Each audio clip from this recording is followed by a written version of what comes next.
ರಾಮಕೃಷ್ಣಂ ಜಗದ್ಗುರುಂ ಪಾದಪದ್ಮೇ ತಯೋಶ್ರಿತ್ವ ಪ್ರಣಮಾಮಿ ಮುಹುರ್ಮುಹುಃ. ನಮಃ ಶ್ರೀ ಯತಿರಾಜಾಯ ವಿವೇಕಾನಂದಸೂರಯೇ ಸಚ್ಚಿತ್ಸುಖಸ್ವರೂಪಾಯ ಸ್ವಾಮಿನೇ ತಾಪಹಾರಿಣೇ. ಮೂಕಂ ಕರೋತಿ ವಾಚಾಲಂ ಪಂಗುಂ ಲಂಘಯತೆ ಗಿರಿಂ ಯತ್ಕೃಪಾ ತಮಹಂ ವಂದೇ ಪರಮಾನಂದಮಾಧವಂ. ವೀರೇಶ್ವರಾನಂದದಯಾಮೃತಾಬ್ಧಿಂ ಶ್ರೀರಂಗನಾಥಂಚ ವಿಜ್ಞಾನಭಾನುಂ ಚಿದಾನಂದರೂಪ ಶ್ರೀ ಪುರುಷೋತ್ತಮಾರ್ಯಂ ಧ್ಯಾಯನ್ ಹೃದಯ ಸ್ಥಾನ್ ಕೃತಿನಂ ಹ್ಯವೈಮಿ.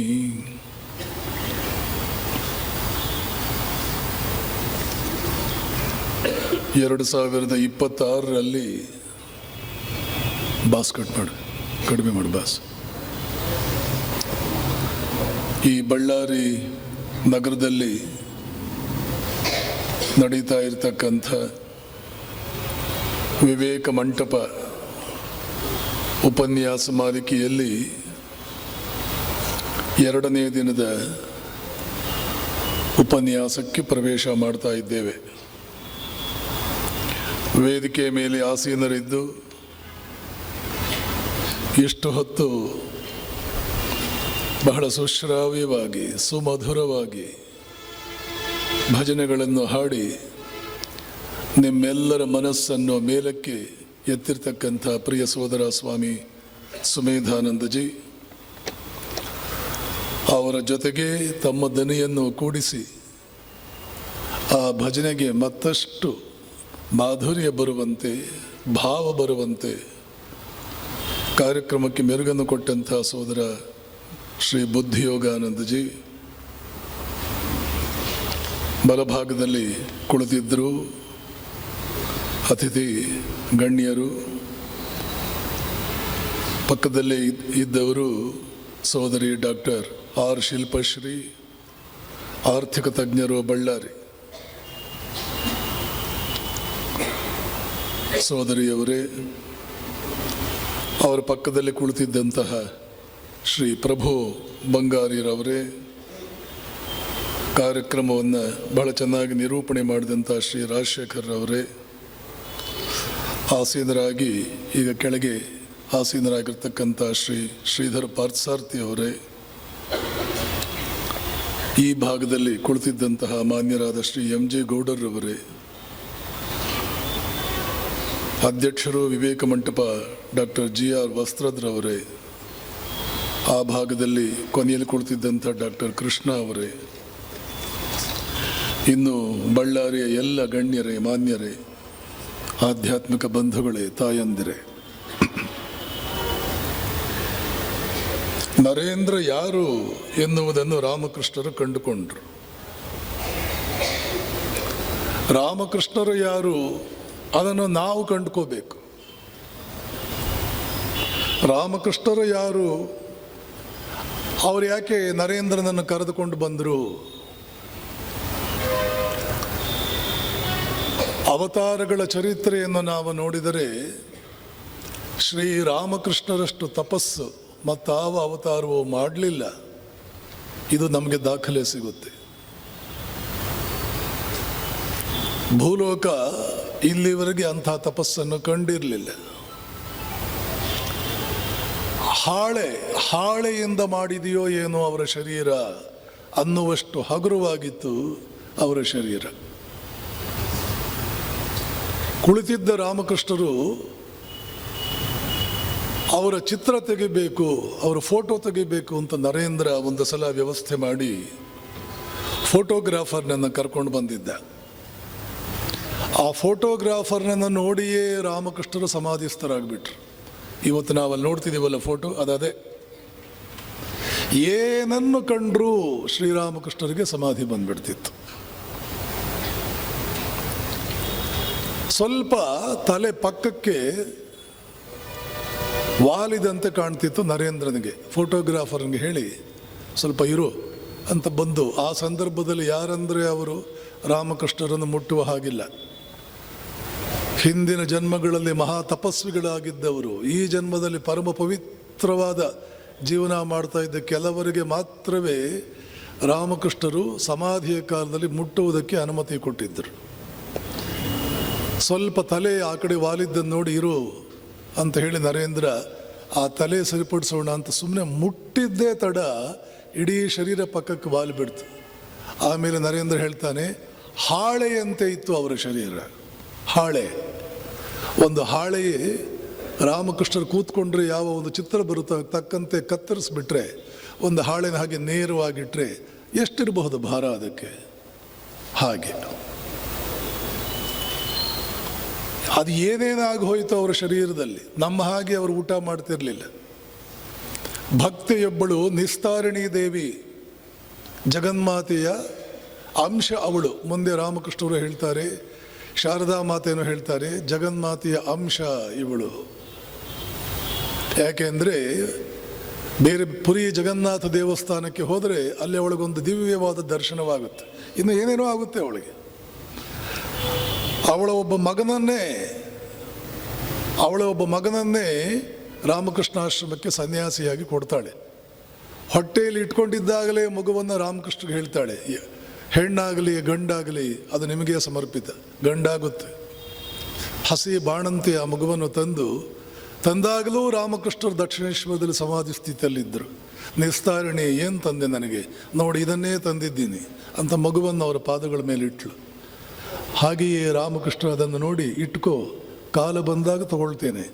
ಬೆಳೆದು ದೊಡ್ಡವನಾದ ಮೇಲೆ ಯುವಕ ರಾಮಕೃಷ್ಣಾಶ್ರಮಕ್ಕೆ ಸನ್ಯಾಸಿಯಾಗಿ ಸೇರಿ ರಾಮಕೃಷ್ಣರ ಮಾನಸ ಪುತ್ರ ಸ್ವಾಮಿ ಬ್ರಹ್ಮಾನಂದರಿಗೆ PA ಸಹಾಯಕ ಆಗಿ ಕೆಲಸ ಮಾಡಿದ್ರು. ಸ್ವಾಮಿ ಅಂಬಿಕಾನಂದ ಅನ್ನುವ ನಾಮಧೇಯವನ್ನು ಪಡೆದರು. ಇವಳು ನಿಸ್ತಾರಿಣಿ. ಇವಳಿಗೆ ಒಂದು ಆಸೆ, ರಾಮಕೃಷ್ಣರಿಗೆ ತಿನ್ನಿಸಬೇಕು ನಾನು.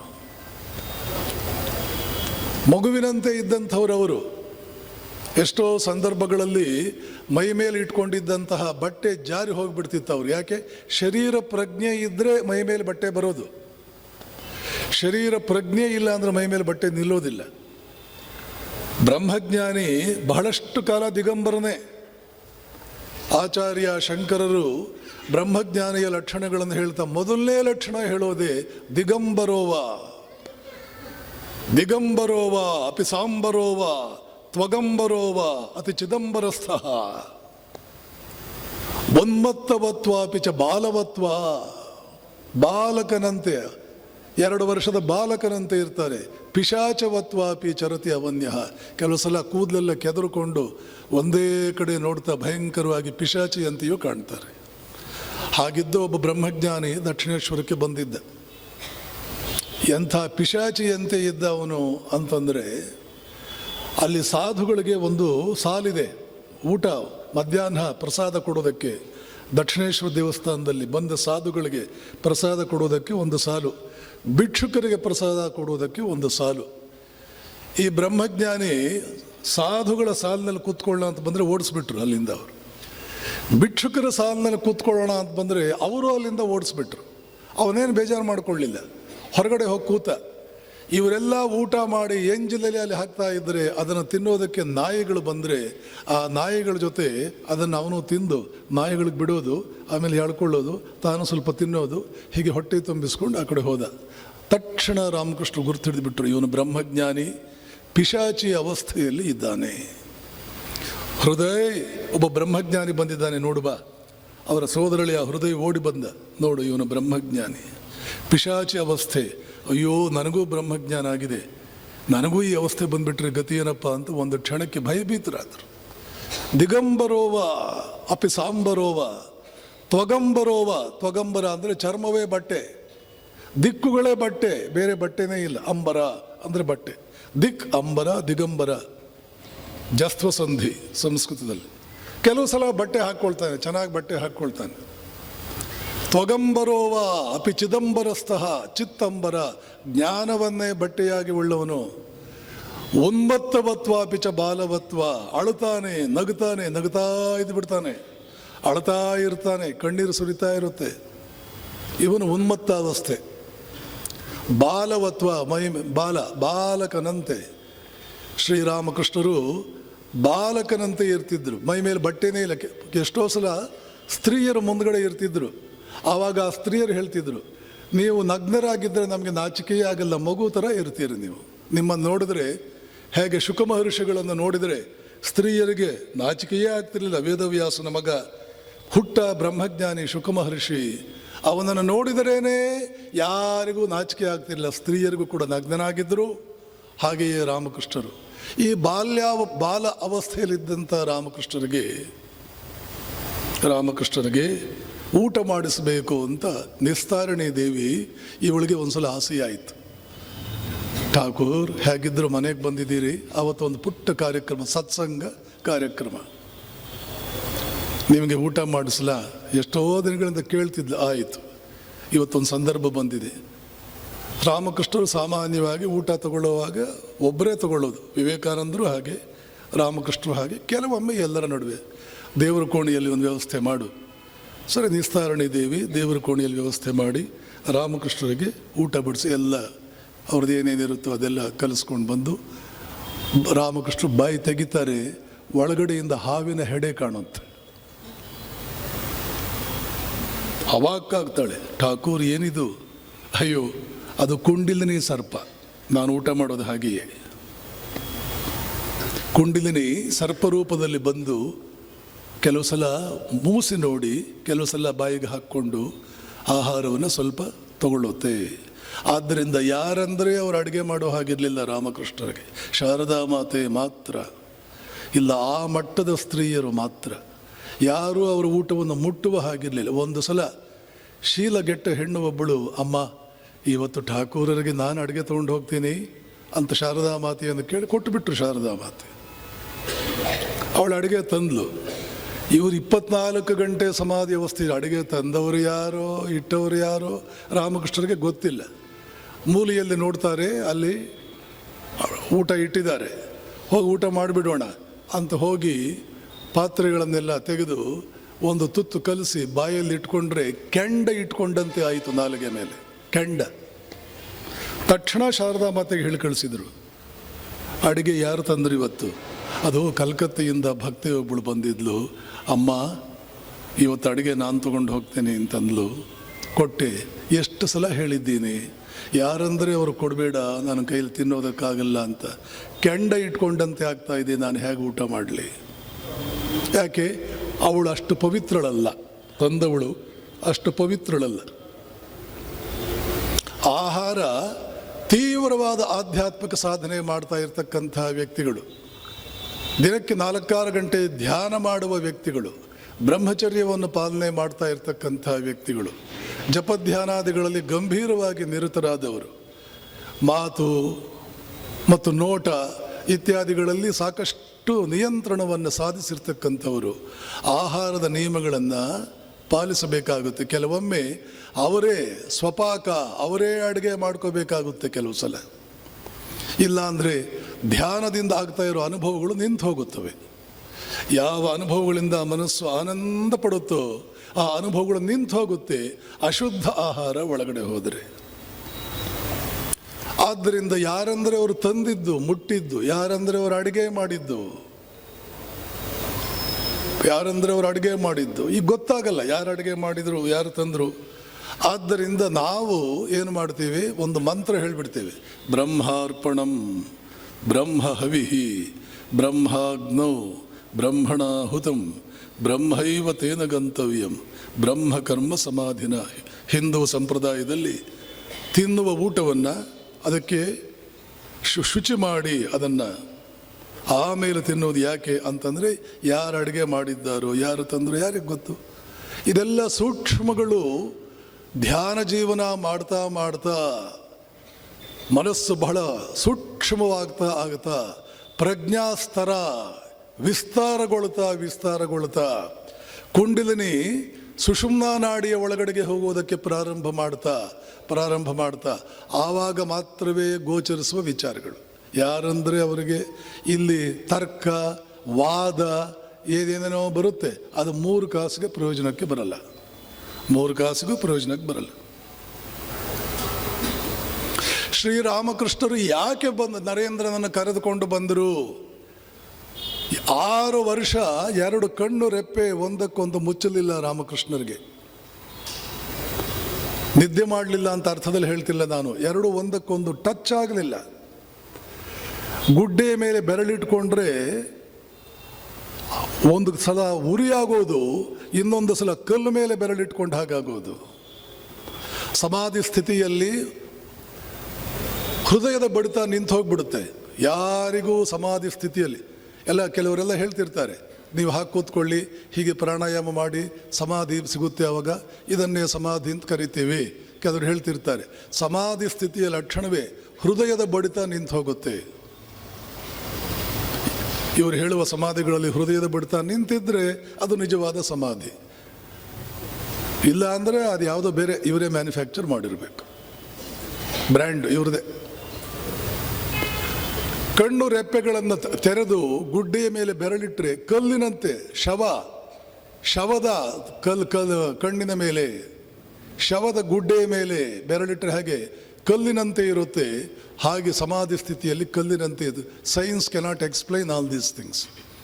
ವಿಜ್ಞಾನಕ್ಕೆ ಇತಿಮಿತಿಗಳಿದೆ ಎನ್ನುವಂಥದ್ದನ್ನು ಅರ್ಥ ಮಾಡಿಕೊಳ್ಳಿ. ಎಲ್ಲಿವರೆಗೆ ಲಾಜಿಕ್ ನಡೆಯುತ್ತೋ, ಎಲ್ಲಿವರೆಗೆ the law of causation for every effect there is a cause ಅನ್ನುವಂಥದ್ದು ಎಲ್ಲಿವರೆಗೆ ಹೋಲ್ಡ್ ಗುಡ್ ಆಗುತ್ತೋ, ಎಲ್ಲಿವರೆಗೆ ಅನ್ವಯಿಸುತ್ತೋ, ಅಲ್ಲಿವರೆಗೆ ವಿಜ್ಞಾನದ ಆಟ. ಅದರ ಆಚೆಗೆ ವಿಜ್ಞಾನ ಪಾಪ ಮಗು, ಅದಕ್ಕೇನು ಗೊತ್ತಾಗಲ್ಲ.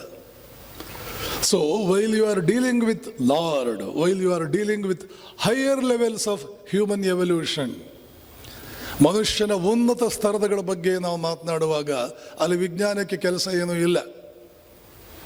ಇನ್ಫಿನಿಟಿ ಬಗ್ಗೆ ಮಾತನಾಡುವಾಗ ಅಲ್ಲಿ ವಿಜ್ಞಾನಕ್ಕೆ ಏನೋ ಕೆಲಸವಿಲ್ಲ, ಲಾಜಿಕ್ ನಡೆಯಲ್ಲ. A + A = 2A ಅಂತ ಹೇಳಿದ ಮಾತ್ರಕ್ಕೆ ಇನ್ಫಿನಿಟಿ + ಇನ್ಫಿನಿಟಿ = 2 times ಇನ್ಫಿನಿಟಿ ಆಗಲ್ಲ. 0 + 0 = 2 times 0 ಆಗಲ್ಲ. ಲಾಜಿಕ್ ಫೇಲ್ಸ್, ಅಲ್ಲೇ ಫೇಲ್ ಆಗುತ್ತೆ. While you are dealing with 0, while you are dealing with infinity, there itself your logic miserably fails. ಇನ್ನು ಹೈಯರ್ ಲೆವೆಲ್ಗೆ ಹೋಗಿ ಏನು ಲಾಜಿಕ್ ಏನು ಮಾಡುತ್ತೆ ಮಣ್ಣು. ಆದ್ದರಿಂದ ಎಪಿಸ್ಟಮಾಲಜಿ ಅಂತ ಒಂದು ಸೈನ್ಸ್ ಇದೆ. ಜ್ಞಾನ ಹೇಗೆ ಬರುತ್ತದೆ ಅನ್ನೋದನ್ನು ಎಪಿಸ್ಟಮಾಲಜಿ ಹೇಳುತ್ತೆ. ವೇದಾಂತ ಇದನ್ನು, ಎಪಿಸ್ಟಮಾಲಜಿ ಅನ್ನೋ ಪದ ಇಂಗ್ಲೀಷ್ ಡಿಕ್ಷನರಿಯಲ್ಲಿ ಬರೋಕ್ಕಿಂತ 10,000 ವರ್ಷಗಳ ಹಿಂದೆ ವೇದಾಂತ ಇದನ್ನು ಕಂಡು ಹಿಡಿದಿದೆ. ಎಪಿಸ್ಟಮಾಲಜಿ ಏನು ಹೇಳುತ್ತದೆ? ಇಂದ್ರಿಯಗಳ ಅನುಭವದಿಂದ ನಮಗೆ ಜ್ಞಾನ ಬರುತ್ತದೆ. ಮೊದಲನೇದಾಗಿ ಫಂಡಮೆಂಟಲಿ, ಮೂಲಭೂತವಾಗಿ ಇದೇ ಸುಳ್ಳು. ಇಂದ್ರಿಯಗಳ ಅನುಭವಗಳಿಂದ ಜ್ಞಾನ ಬರಲ್ಲ. ಇಂದ್ರಿಯಾನುಭವ ಪ್ರಶ್ನಾತೀತವಲ್ಲ. ಇಂದ್ರಿಯಾನುಭವ ಅದೇ ಕೊನೆಯ ಮಾತಲ್ಲ. ಇಂದ್ರಿಯಗಳೆಲ್ಲ ಹೇಳುತ್ತೆ ಆಕಾಶ ನೀಲಿಯಾಗಿದೆ, ಅಲ್ಲಿ ನೀಲಿ ಇಲ್ಲ. ಜಗತ್ತಿನ ಎಲ್ಲರ ಇಂದ್ರಿಯಗಳು ಹೇಳುತ್ತೆ, ಎಲ್ಲರ ಕಣ್ಣು ಹೇಳುತ್ತೆ ಆಕಾಶ ನೀಲಿ ಬಣ್ಣ. ಅದು ನೀಲಿಯಂತೆ ಏನೋ ಕಾಣ್ತಿದೆ, ಎಲ್ಲೂ ಅಲ್ಲಿ ನೀಲಿ ಬಣ್ಣವಿಲ್ಲ. Space is not blue in colour. ಆಕಾಶಕ್ಕೆ ನೀಲಿ ಬಣ್ಣ ಇಲ್ಲ. ಕಣ್ಣು ಹೇಳುತ್ತೆ ಸೂರ್ಯ ಚಲಿಸುತ್ತಾನೆ, ಬೆಳಗ್ಗೆ ಅಲ್ಲಿದ್ದಾನೆ, ಮಧ್ಯಾಹ್ನ ಇಲ್ಲಿದ್ದಾನೆ, ಸಾಯಂಕಾಲ ಇಲ್ಲಿದ್ದಾನೆ. ಅಂದರೆ ಫಿಸಿಕ್ಸ್ ಪ್ರಕಾರ if an object is found in different positions at different time intervals, we say it is moving. Yes, sun is found in different places at different time intervals, but still sun is not moving. ಇಂದ್ರಿಯ ಹೇಳುತ್ತೆ ಸೂರ್ಯ ಬೇರೆ ಬೇರೆ ಕಾಲದಲ್ಲಿ ಬೇರೆ ಬೇರೆ ಜಾಗಗಳಲ್ಲಿರುವುದರಿಂದ ಚಲಿಸುತ್ತಿದ್ದಾನೆ, ಚಲಿಸುತ್ತಿಲ್ಲ. ಇಂದ್ರಿಯ ಅನುಭವ fail. ಭೂಮಿ ಇದ್ದ ಜಾಗದಲ್ಲೇ ಇದೆ, ನಮ್ಮ ಮನೆ ಇದ್ದ ಜಾಗದಲ್ಲೇ, ಎದುರುಗಡೆ ಮನೆ ನಮ್ಮ ಮನೆ, ಇಲ್ಲೇ ಇದೆಯೋ ನಾವು. ಭೂಮಿ ಎಲ್ಲೂ ಚಲಿಸ್ತಾ ಇಲ್ಲ, ನಿರಂತರ ಚಲಿಸ್ತಾ ಇದೆ ಭೂಮಿ. ಇಂದ್ರಿಯ ಅನುಭವ. ದೇವರಿದಾನ, ನಮ್ಮ ಕಣ್ಣಿಗೆ ಕಾಣಲ್ವಲ್ಲ. ಇನ್ನು ಕೆಲವರು ಅದ್ವೈತದ ವಿರೋಧಿಗಳು ಹೇಳುವಂತಹದ್ದು ಜಗನ್ಮಿಥ್ಯ ಅಂತ ಹೇಳ್ತೀರಿ, ಕಾಣ್ತಾ ಇರೋ ಜಗತ್ತು ಜಗನ್ಮಿಥ್ಯ ಅಂತೀರಿ. ಕಾಣುವ ಸತ್ಯಗಳು ಸುಳ್ಳು, ಕಾಣುವ ಸುಳ್ಳುಗಳು ಸತ್ಯ ಎಷ್ಟೋ ಸಂದರ್ಭಗಳಲ್ಲಿ. ಪಾಪ ಇದೆಲ್ಲ ಆಳವಾಗಿ ಯೋಚನೆ ಮಾಡಲಿಲ್ಲ. ಆಳವಾಗಿ ಪಾಶ್ಚಿಮಾತ್ಯರಿಗೆ ಆಳವಾಗಿ ಯೋಚನೆ ಮಾಡೋದು ಬರಲ್ಲ. ಸೈನ್ಸ್ಗಳು ಹುಟ್ಟಿದ್ದು ಇಂಡಿಯಾದಲ್ಲಿ. ಭಾರತೀಯರಿಗೆ ಇದನ್ನೆಲ್ಲ ಜೀರ್ಣಿಸ್ಕೊಳ್ಳೋಕೆ ಆಗಲ್ಲ, ಅಷ್ಟರ ಮಟ್ಟಿಗೆ ಹಿಪ್ನೋಟೈಸ್ ಆಗಿದ್ದಾರೆ. They can't digest all these truths. Vivekananda ಹೇಳ್ತಾರೆ, ಏನು ಹೇಳ್ತಾರೆ ಗೊತ್ತಾ? What the country very badly needs today is dehypnotisation. India ದೇಶಕ್ಕೆ ಅತ್ಯಂತ ಅವಶ್ಯಕವಾಗಿರೋದು ಈ ಜನ ಹಿಪ್ನಾಟಿಸಮ್ಗೆ ಸಿಕ್ಕಿ ಒದ್ದಾಡ್ತಿದಾರಲ್ಲ, ಈ ಹಿಪ್ನಾಟಿಸಮ್ಮಿಂದ ಮೊದಲು ಆಚೆಗೆ ತರಬೇಕು. What the country very badly needs today is dehypnotisation. ಹಿಪ್ನಾಸಿಸ್ಗೆ ಒಳಗಾಗ್ಬಿಟ್ಟಿದ್ದಾರೆ. ಇದೆಲ್ಲ ನೋಡಿ, ಆಲ್ ಸೈನ್ಸಸ್ ಹುಟ್ಟಿರೋದು, all sciences have taken their birth in India, they were only developed elsewhere. ಇದು ವಿವೇಕಾನಂದರ ಮಾತೆ, ಇದ್ಯಾವುದು ನನ್ನ ಮಾತಲ್ಲ, ಹೇಳ್ತಾ ಇರೋದು ನಾನು ಅಷ್ಟೆ. ನೀವು ನಂಬಲ್ಲ, ಯಾಕೆ? ಹಿಪ್ನಟೈಸ್ ಆಗಿದೆ ಪಾಪ. ವೀಕ್ ಮೈಂಡ್ಸು ಸುಲಭವಾಗಿ ಹಿಪ್ನಟೈಸ್ ಆಗುತ್ತೆ, ಸ್ಟ್ರಾಂಗ್ ಮೈಂಡ್ಸ್ ಮಾತ್ರ ಹಿಪ್ನಟೈಸ್ ಆಗಲ್ಲ. ಅದು 100ಕ್ಕೆ 100 ವಿಶ್ಲೇಷಣೆ ಮಾಡಿ ಇನ್ವೆಸ್ಟಿಗೇಟ್ ಮಾಡಿ, ಬೇರೊಬ್ಬರಿಂದ ನಾನು ಸುಲಭವಾಗಿ ಪ್ರಭಾವಿತನಾಗುವುದಿಲ್ಲ ಅಂತಾನೆ ಧೀರ ಬುದ್ಧಿಮಾನ್ ವ್ಯಕ್ತಿ. ಪ್ರಪಂಚದಲ್ಲಿ ಸಿಕ್ಕಿದವರೆಲ್ಲ, ದಾರಿಲಿ ಹೋಗೋರೆಲ್ಲ ನನ್ನ ಮೇಲೆ ಪ್ರಭಾವ ಬೀರ್ಲಾರರು. ನನಗೊಂದು ನನ್ನತನ ಅನ್ನೋದಿದೆ, ನನಗೆ ನನ್ನದೇ ಆದ ಬ್ರೈನ್ ಇದೆ, ನನಗೆ ನನ್ನದೇ ಆದ ಬುದ್ಧಿ ಇದೆ. ಒಂದು ಪುಸ್ತಕದಲ್ಲಿ ಬರೆದಿದೆ ಅಂತ ಮಾತ್ರಕ್ಕೆ ನಾನು ಯಾಕೆ ನಂಬಬೇಕು? ಯಾರು ಬೇಕಾದರೂ ಬರೀಬಹುದು, ಯಾರು ಬರೆದಿದ್ದನ್ನು ಬೇಕಾದರೂ ಪ್ರಿಂಟಿಂಗ್ ಪ್ರೆಸ್ ಪ್ರಿಂಟ್ ಮಾಡಬಹುದು, ಯಾರು ಬೇಕಾದರೂ ಒಂದು ಪುಸ್ತಕವನ್ನು ನಿರ್ಮಾಣ ಮಾಡಬಹುದು. ಯಾರೋ ಒಬ್ಬ ಮೂರ್ಖ ಬರೆದ, ಇನ್ನೊಬ್ಬ ಪ್ರಿಂಟ್ ಮಾಡ್ದ, ಅದು ಪುಸ್ತಕದ ರೂಪದಲ್ಲಿ ಬಂತು, ಅದನ್ನು ಓದ್ಬಿಟ್ಟು ನಾನು ನಂಬೋದು. Off with that. ನಂಬೋದಿಲ್ಲ ನಾನು, ಪುಸ್ತಕದಲ್ಲಿದೆ ಅಂತ ಮಾತ್ರಕ್ಕೆ ನಾನು ನಂಬಲ್ಲ. ಹೀಗೆ ಯೋಚನೆ ಮಾಡೋರ ಜನರಿಗೆ ಧರ್ಮ ಅರ್ಥವಾಗೋದು. ದಡ್ಡ ಶಿಖಾಮಣಿಗಳಿಗೆ ಧರ್ಮ ಅಲ್ಲ. ದಡ್ಡ ಶಿಖಾಮಣಿಗಳಿಗೆ ಭಾರತ ದೇಶ ಕೊಟ್ಟಿದ್ದು ನೈತಿಕತೆ. ಕೆಲವು ಕಥೆಗಳ ಮೂಲಕ ಅಣ್ತಮ್ಮಂದ್ರೆ ಹೇಗೆ ಬದುಕಬೇಕು, ರಾಮ ಲಕ್ಷ್ಮಣರಂತೆ ಬದುಕಿ, ಗಂಡ ಹೆಂಡತಿ ಹೇಗೆ ಬದುಕಬೇಕು, ರಾಮ ಸೀತೆಯರಂತೆ ಬದುಕಿ, ಇನ್ನು ಹೀಗೆ ಹಲವಾರು. ರಾಜನ ಕರ್ತೃತ್ವ ಬುದ್ಧಿ ಹೇಗಿರಬೇಕು, ಶ್ರೀರಾಮನಂತೆ ಇರಬೇಕು. ನಿರ್ಲಿಪ್ತತೆ, ಯಾವ ಸಿಂಹಾಸನಕ್ಕೂ ಆಸೆ ಪಡದೇ ಇರತಕ್ಕಂಥದ್ದು. ಕರ್ಮಫಲದಿಂದ ನಾನು ಯಾವತ್ತಿಗೂ ವಿಚಲಿತನಾಗುವುದಿಲ್ಲ, ಕರ್ಮಫಲವೇ ಬೇಡ ಅನ್ನೋದಕ್ಕೆ ಕೃಷ್ಣನಂತೆ ಇರಬೇಕು. ಹೀಗೆ ಜನಸಾಮಾನ್ಯರಿಗೆ ನೀತಿ, ಧರ್ಮ ಅಲ್ಲ, ತತ್ವಶಾಸ್ತ್ರ ಅಲ್ಲ. ಇವ್ರಿಗೆ ಏನು ಅರ್ಥವಾಗುತ್ತೆ ಅಂತ ತತ್ವಶಾಸ್ತ್ರ ಹೇಳೋಣ. ಆಕಾಶದ ಕಣ್ಣು ಹೇಳಿದ್ದನ್ನೆಲ್ಲ ನಂಬ್ತಾರೆ, ಕಿವಿ ಹೇಳಿದ್ದನ್ನೆಲ್ಲ ನಂಬ್ತಾರೆ, ಮತ್ತೊಬ್ಬರು ಯಾರೋ 4 ಜನ ಹೇಳಿದ್ದನ್ನೆಲ್ಲ ನಂಬ್ತಾರೆ, 10 ಜನ ಕಾಗೆ ಬೆಳಗಿದೆ ಅಂದರೆ ಹೌದು ಅಂತ ನಂಬ್ತಾರೆ. ಇವ್ರಿಗೆ ಧರ್ಮ ಹೇಳೋದು? ಇವ್ರಿಗೆ ಧರ್ಮ? ಮನುಷ್ಯಾಣಾಂ ಸಹಸ್ರೇಶು. ಆ ಕಾಲದಲ್ಲೇ ಕೃಷ್ಣ ಅರ್ಜುನ ಹೇಳಿದ್ದ, ಸಾವಿರಾರು ಜನರಲ್ಲಿ ಒಬ್ಬನಿಗೆ ಕಶ್ಚಿತ್ ಯತತಿ ಸಿದ್ಧಯೇ, ಧರ್ಮದಲ್ಲಿ ಆಸಕ್ತಿ ಬರುತ್ತೆ. ಯತತಾಮಪಿ ಸಿದ್ಧಾನಾಂ ಕಶ್ಚಿನ್ ಮಾಂ ವೇತ್ತಿ ತತ್ವತಃ. ಹಾಗೆ ಆಸಕ್ತಿ ಬಂದ ಸಾವಿರಾರು ಜನರಲ್ಲಿ ಯಾರೋ ಒಬ್ಬೊಬ್ಬರು ಆಸಕ್ತಿಯನ್ನು ಉಳಿಸ್ಕೊಂಡು ಹೋಗ್ತಾರೆ ಮುಂದೆ. ಹಾಗೆ ಉಳಿಸ್ಕೊಂಡು ಹೋದಂಥ ಎಷ್ಟೋ ಸಾವಿರಾರು ಜನರಲ್ಲಿ ಒಬ್ಬನಿಗೆ ಅರ್ಥವಾಗುತ್ತದೆ. ಹೌದು ಅಲ್ವಾ? ನೋಡಿ, ಲಕ್ಷದಲ್ಲಿ ಒಬ್ಬರಿಗೆ ಧರ್ಮ ಅಂದರೆ ಏನು ಅಂತ ಇವತ್ತಿಗೂ ಅರ್ಥವಾಗಿಲ್ಲ. ಧರ್ಮ ಬೋಧಕರಲ್ಲಿ 1000 ಜನರಲ್ಲಿ ಒಬ್ಬರಿಗೆ ಇವತ್ತಿಗೂ ಧರ್ಮ ಅಂದರೆ ಏನು ಅಂತ ಅರ್ಥವಾಗಿಲ್ಲ. 1000 ಬೋಧಕರು. ಭಾರತದ ಆಚೆಗೆ ಧರ್ಮಗಳೇನಾದರೂ ಹುಟ್ಟಿದರೆ 1,00,000 ಜನರಲ್ಲಿ ಬೋಧಕರಲ್ಲಿ 1,00,000 ಜನರಲ್ಲಿ ಒಬ್ಬನಿಗೆ ಧರ್ಮ ಅಂದರೆ ಏನು ಅಂತ ಅರ್ಥವಾಗಿಲ್ಲ. ಭಾರತದಲ್ಲೇ ಹುಟ್ಟಿದರೆ ಆ ಧರ್ಮ 1000 ಜನರಲ್ಲಿ ಒಬ್ಬನಿಗೆ ಏನು ಅಂತ ಅರ್ಥವಾಗಿಲ್ಲ. ಇಲ್ಲೇ ಯೋಚನೆ ಮಾಡಿ. ಇಂದ್ರಿಯಗಳಿಂದ ಎಲ್ಲವೂ ಕೂಡ ತಿಳಿಯುತ್ತದೆ, ಪಾಶ್ಚಿಮಾತ್ಯರು ಹೇಳ್ತಾರೆ. ಈಗೀಗ ಕ್ವಾಂಟಮ್ ಫಿಸಿಕ್ಸ್ ಅನ್ನುವಂಥದ್ದು ಒಂದಿದೆ. ಅದು ಬಂದ ಮೇಲೆ ಮಿಸ್ಟರ್ ಎಡಿಂಗ್ಟನ್, ಒಬ್ಬ ವಿಜ್ಞಾನಿ, BBC ಇಂಟರ್ವ್ಯೂನಲ್ಲಿ ಹೇಳ್ತಾನೆ, ಇಲ್ಲ ಹಾಗಲ್ಲ, ತರ್ಕವನ್ನು ಮೀರಿದಂತಹ ಸತ್ಯಗಳು ಇವೆ. ಯಾವುದು ಇಂದ್ರಿಯಗಳು ನಮಗೆ ಹೇಳಲಾರವೋ ಅದನ್ನು ತರ್ಕದಿಂದ ಗ್ರಹಿಸಬಹುದು. ಇದನ್ನು ಪಾಶ್ಚಿಮಾತ್ಯರು ಒಪ್ಕೊಂಡ್ರು. ಬೆಂಕಿ ಕಾಣಲ್ಲ, ಆದರೂ ಬೆಂಕಿ ಇದೆ ಅಂತ ಹೇಳಬಹುದು. ಹೊಗೆ ಕಂಡ್ರೆ, ಹೊಗೆ ಇದ್ರೆ ಬೆಂಕಿ ಇದೆ ಅಂತ ಅರ್ಥ. ಮಗು ಇದ್ರೆ ಅವನಿಗೊಬ್ಬ ಅಪ್ಪ, ಅವನಿಗೊಂದು ಅಮ್ಮ ಇರಲೇಬೇಕು. ಆ ಮಗು ಅನಾಥನಾಗ್ಬಿಟ್ಟಿದ್ದಾನೆ. ಹೆರಿಗೆ ಕಾಲದಲ್ಲಿ ತಾಯಿ ಸತ್ತೋಗ್ಬಿಟ್ಟಿದ್ದಾಳೆ, ತಂದೆ ಎಲ್ಲೋ ಹೋಗ್ಬಿಟ್ಟಿದ್ದಾನೆ. ಈ ಮಗುಗೆ ನಿನ್ನ ತಂದೆ ತಾಯಿ ಯಾರೋ? ನನಗೆ ತಂದೆ ತಾಯಿ ಇಲ್ಲ.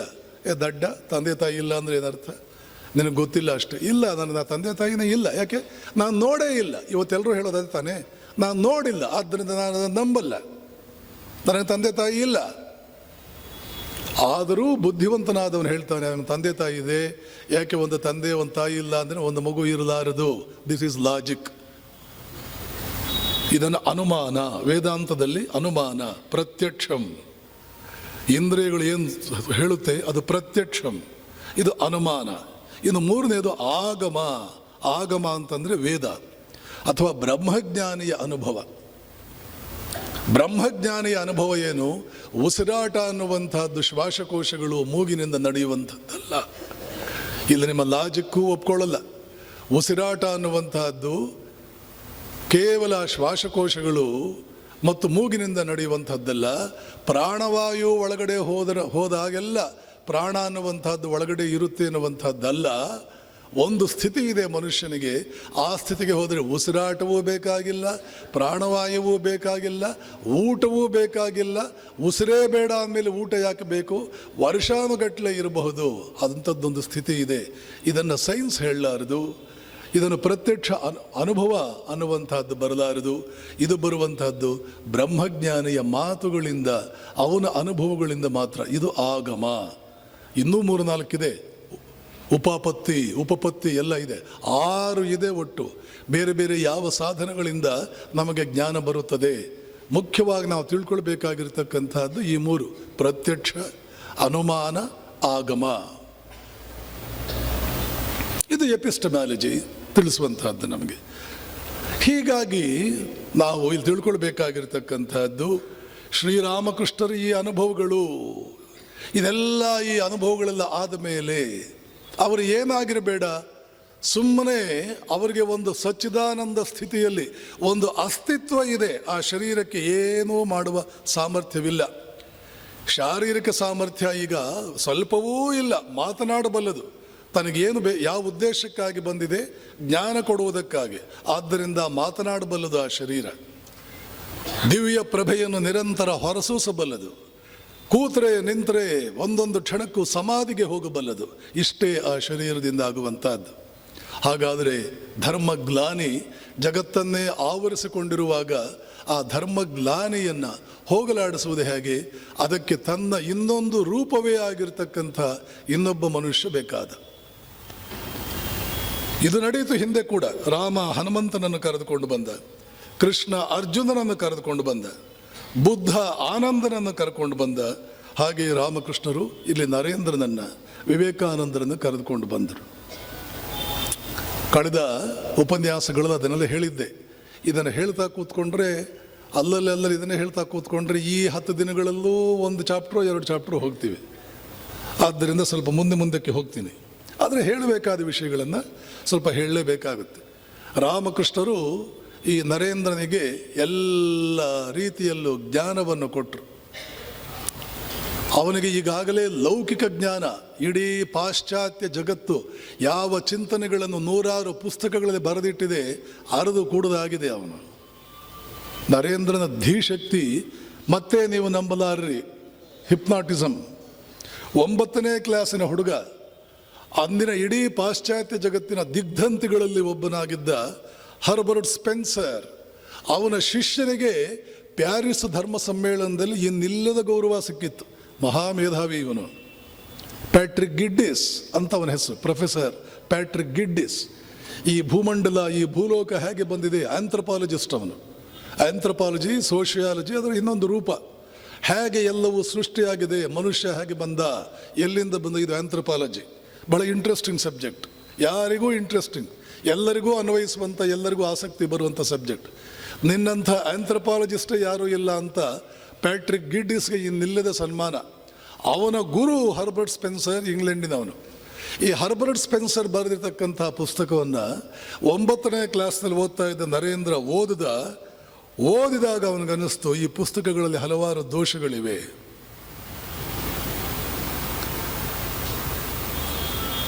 ಹಾಗೆ ಅಂದ್ಕೊಂಡು ಸುಮ್ಮನೆ ಕೂಡಲಿಲ್ಲ. ಲೇಖಕನಿಗೆ ಪತ್ರ ಬರೆದ, ನಿನ್ನ ಪುಸ್ತಕ ಓದ್ದೆ, ಸ್ವಲ್ಪ ಕಾಂಟ್ರಡಿಕ್ಷನ್ಸ್ ಇದೆ, ಅಲ್ಲಲ್ಲಿ ಯಾಕೋ ಸ್ವಲ್ಪ ವಿಚಿತ್ರಗಳಿವೆ, ಒಂದಕ್ಕೊಂದು ಅನ್ವಯಿಸುವುದಿಲ್ಲ. ಮಾಡಿಕೊಳ್ಬೇಕು ಅಂತ 9ನೇ ಕ್ಲಾಸಿನ ಹುಡುಗ ಲಂಡನ್ನಿನಲ್ಲಿದ್ದಂಥ ಹರ್ಬರ್ಟ್ ಸ್ಪೆನ್ಸರ್ಗೆ ಪತ್ರ ಬರೆದ್ರೆ ಕಲ್ಕತ್ತೆಯಿಂದ ಸ್ಪೆನ್ಸರ್ ರಿಪ್ಲೈ ಮಾಡ್ತಾನೆ, ಉತ್ತರ ಬರೀತಾನೆ, ಇದನ್ನು ಮುಂದಿನ ಪ್ರಿಂಟ್ನಲ್ಲಿ ಸರಿಪಡಿಸ್ತೇನೆ. ಒಪ್ಕೊಂಡಂಗಾಯ್ತಲ್ಲ. ಇದು ನರೇಂದ್ರನಾಥ. ಮುಂದಿನ ಮುದ್ರಣದಲ್ಲಿ ಸರಿಪಡಿಸ್ತೇನೆ. ಅವನು ಫಸ್ಟ್ ಇಯರ್ ಡಿಗ್ರಿನಲ್ಲಿದ್ದಾಗ BA ಓದುವಾಗ ಪ್ರಿನ್ಸಿಪಾಲ್ರು ಹೇಳಿದರು, I have worked in so many universities in the west, including some of the leading German universities. I have worked in so many universities of the West, including some of the most leading German universities. I have never seen a boy of the possibilities that Narendranath has got. He is bound to leave a mark in life. German universities ಸೇರಿಸಿ ಎಷ್ಟೋ ಸುಪ್ರಸಿದ್ಧ ವಿಶ್ವವಿದ್ಯಾಲಯಗಳಲ್ಲಿ ನಾನು ದುಡಿದಿದ್ದೇನೆ, ಕೆಲಸ ಮಾಡಿದ್ದೇನೆ professor ಆಗಿ. ನರೇಂದ್ರನಾಥನಂಥ ಹುಡುಗನ ನಾನು ಎಲ್ಲೂ ನೋಡಲಿಲ್ಲ. ಅವನು ಒಂದು ಗುರುತು ಬಿಟ್ಟು ಹೋಗ್ತಾನೆ, ಹಾಗೆ ಹೋಗೋದಿಲ್ಲ, ಅವನು ಗುರುತು ಬಿಟ್ಟು ಹೋಗ್ತಾನೆ. ಇದು ಅವನ ಧೀಶಕ್ತಿ. ಈಗಾಗಲೇ ಪಾಶ್ಚಾತ್ಯ ಜಗತ್ತಿನ ಎಲ್ಲ ತಿರುಳುಗಳನ್ನು ಹೈಸ್ಕೂಲ್ PUC ಡೇಸ್ನಲ್ಲಿ ಎಲ್ಲ ಮುಗಿಸ್ಬಿಟ್ಟಿದ್ದಾನೆ. ಒಂದು ಪುಸ್ತಕ ಅವನಿಗೆ ಒಂದು ಅರ್ಧ ಗಂಟೆ, ನೆನ್ನೆ ಹೇಳಿದೆ, ಒಂದು ಎನ್ಸೈಕ್ಲೋಪೀಡಿಯಾ ಅವನಿಗೆ ಹೆಚ್ಚಂದರೆ ಒಂದು ಅರ್ಧ ಗಂಟೆ. ಹೇಳ್ತಾರೆ ವಿವೇಕಾನಂದರು, ಮುಂದೆ ಹೋಗ್ತಾ ಹೋಗ್ತಾ ಅದೂ ಬೇಕಾಗಿರಲಿಲ್ಲ, ಕೇವಲ ಇಂಟ್ರೊಡಕ್ಷನ್ ಓದಿಬಿಟ್ರೆ ಸಾಕು, ಲೇಖಕ ಆ ಪುಸ್ತಕದಲ್ಲಿ ಏನು ಬರೆದಿದ್ದಾನೆ ಅನ್ನೋದು ಗೊತ್ತಾಗ್ಬಿಡ್ತಿತ್ತು. ಇನ್ನು ಮುಂದೆ ಕೆಲವು ದಿನಗಳಾದ ಮೇಲೆ ಅದೂ ಬೇಕಾಗಿರಲಿಲ್ಲ, ಆ ಪುಸ್ತಕವನ್ನು ಕೈನಲ್ಲಿ ಹಿಡ್ಕೊಂಡು ನಾನು ಆ ಪುಸ್ತಕದ ಮೇಲೇ ನನ್ನ ಮನಸ್ಸು ಏಕಾಗ್ರಗೊಳಿಸಿದರೆ ಅದರಲ್ಲಿರುವ ಸುದ್ದಿ ಎಲ್ಲ ನನ್ನ ತಲೆ ಒಳಗಡೆಗೆ ಹೋಗಿಬಿಡ್ತಿತ್ತು. ಕೆಲವು ದಿನಗಳಾದ ಮೇಲೆ ಅದೂ ಬೇಕಾಗಲಿಲ್ಲ. ಶಂಕರಾಚಾರ್ಯರ ಕೃತಿಗಳನ್ನು ನಾನು ಅರ್ಥೈಸಿಕೊಂಡಿದ್ದು ಅವರ ಮೆದುಳಿನ ಮೇಲೆ ನನ್ನ ಮನಸ್ಸನ್ನು ಏಕಾಗ್ರ ಮಾಡಿ, ಹಾಗೆ ಮಾಡಿ ಶಂಕರರ ಚಿಂತನೆಗಳನ್ನೆಲ್ಲ ಗ್ರಹಿಸಿ ಆಮೇಲೆ ಅದನ್ನು ಓದೋದಕ್ಕೆ ಹೊರಟ್ರೆ ಇದೆಲ್ಲ ಈಗಾಗಲೇ ನನಗೆ ಗೊತ್ತಿದೆಯಲ್ಲ ಅಂತ ಅನಿಸ್ತಿತ್ತು ವಿವೇಕಾನಂದರಿಗೆ. ಹೀಗೂ ಇರುತ್ತೆ. ಯಾವಾಗಿರುತ್ತೆ? ಒಂದು ರೀತಿಯ ಜೀವನವನ್ನು ನಡೆಸಿದಾಗ, ನರೇಂದ್ರನಾಗಬೇಕು ಅಂತ ಬಯಸಿದಾಗ, ಸಾಮಾನ್ಯ ನರ ಅಲ್ಲ, ನರೋತ್ತಮನಾಗಬೇಕು, ನರರಲ್ಲಿ ಮಹಾ ಔನ್ನತ್ಯಕ್ಕೆ ಹೋಗಬೇಕು. ನೆನಪಿಟ್ಕೊಳ್ಳಿ, ಯಾವ ಸತ್ಯಲೋಕದ ಬಗ್ಗೆ ನೆನ್ನೆ ಹೇಳಿದೆ, ಯಾವ ಬ್ರಹ್ಮಲೋಕದ ಬಗ್ಗೆ ಹೇಳಿದೆ, ಆ ಲೋಕದೊಳಗೆ ಪ್ರವೇಶ ಒತ್ತಟ್ಟಿಗಿರಲಿ, ಆ ಕಡೆ ನೋಡುವುದಕ್ಕೂ ದೇವತೆಗಳಿಗೆ ಧೈರ್ಯವಿಲ್ಲ ಅಂತ ರಾಮಕೃಷ್ಣರು ಹೇಳಿದ್ರಲ್ಲ. ಆ ಸತ್ಯಲೋಕದಲ್ಲೂ ನಾವೊಂದು ಜಾಗವನ್ನು ನಾವು ರಿಸರ್ವ್ ಮಾಡಿಟ್ಕೋಬಹುದು, ಕಾಯ್ದಿರಿಸ್ಕೊಳ್ಬಹುದು. ಮನುಷ್ಯನೇ, ನೀನು ಹುಟ್ಟಿರುವುದು ಅಂಥ ಸಾಧನೆ ಮಾಡುವುದಕ್ಕೆ, ಏಕೆಂದರೆ ನಿನ್ನ ಒಳಗಡೆ ಅಷ್ಟು ಶಕ್ತಿಗಳನ್ನು ತುಂಬಿಸಿ ಪರಮಾತ್ಮ ಭೂಲೋಕಕ್ಕೆ ಕಳಿಸಿದ್ದಾನೆ. ನೀನು ಬದುಕ್ತಾ ಇರೋದು ಹೇಗಿದೆ? ನಿನ್ನ ಬದುಕು ಹೇಗಿದೆ? ಯೋಚನೆ ಮಾಡು. ಇಂಗ್ಲೀಷ್ನಲ್ಲಿ ಬಹಳ ಚೆನ್ನಾಗಿ ಹೇಳ್ತಾರೆ, ಯಾವುದೋ ಒಂದು ನೋಬೆಲ್ ಪ್ರಶಸ್ತಿ, 2 ನೋಬೆಲ್ ಪ್ರಶಸ್ತಿಗಳು ಬಂದ ಮಾತ್ರಕ್ಕೆ ಮನುಷ್ಯ ನಾನು ಸರ್ವಸ್ವವನ್ನು ಸಾಧಿಸಿಬಿಟ್ಟಿದ್ದೇನೆ ಅಂತ ಅಂದ್ಕೊಳ್ಬಾರದು. ಆದ್ದರಿಂದಲೇ ಮಕ್ಕಳ ಜೊತೆ ಮಾತನಾಡುವಾಗ ಬಹಳ ದೊಡ್ಡ ಗುರಿಯನ್ನು ಇಡಬೇಕು. ಭೂಲೋಕದ ಚಕ್ರವರ್ತಿಯಾಗುವುದು ಬಹಳ ಸಣ್ಣದು. ಆದ್ದರಿಂದ ವೇದಾಂತ ಹೇಳುತ್ತದೆ, ಜೀವನದಲ್ಲಿ ನಿನ್ನ ಗುರಿ ಏನು? ಬ್ರಹ್ಮಜ್ಞಾನಿಯಾಗುವುದು. ಬ್ರಹ್ಮಜ್ಞಾನಿ ಯಾರು? ವಿಶ್ವವನ್ನೇ ನಿಯಂತ್ರಣದಲ್ಲಿ ಇಟ್ಟುಕೊಳ್ಳಬಲ್ಲವನು. The goal is to manifest this divinity by controlling nature external and nature internal. Each soul is potentially divine. ಪ್ರತಿ ಮನುಷ್ಯನಲ್ಲೂ ಕೂಡ ಆ ಡಿವಿನಿಟಿ ಎನ್ನುವಂತಹದ್ದು ಇದೆ.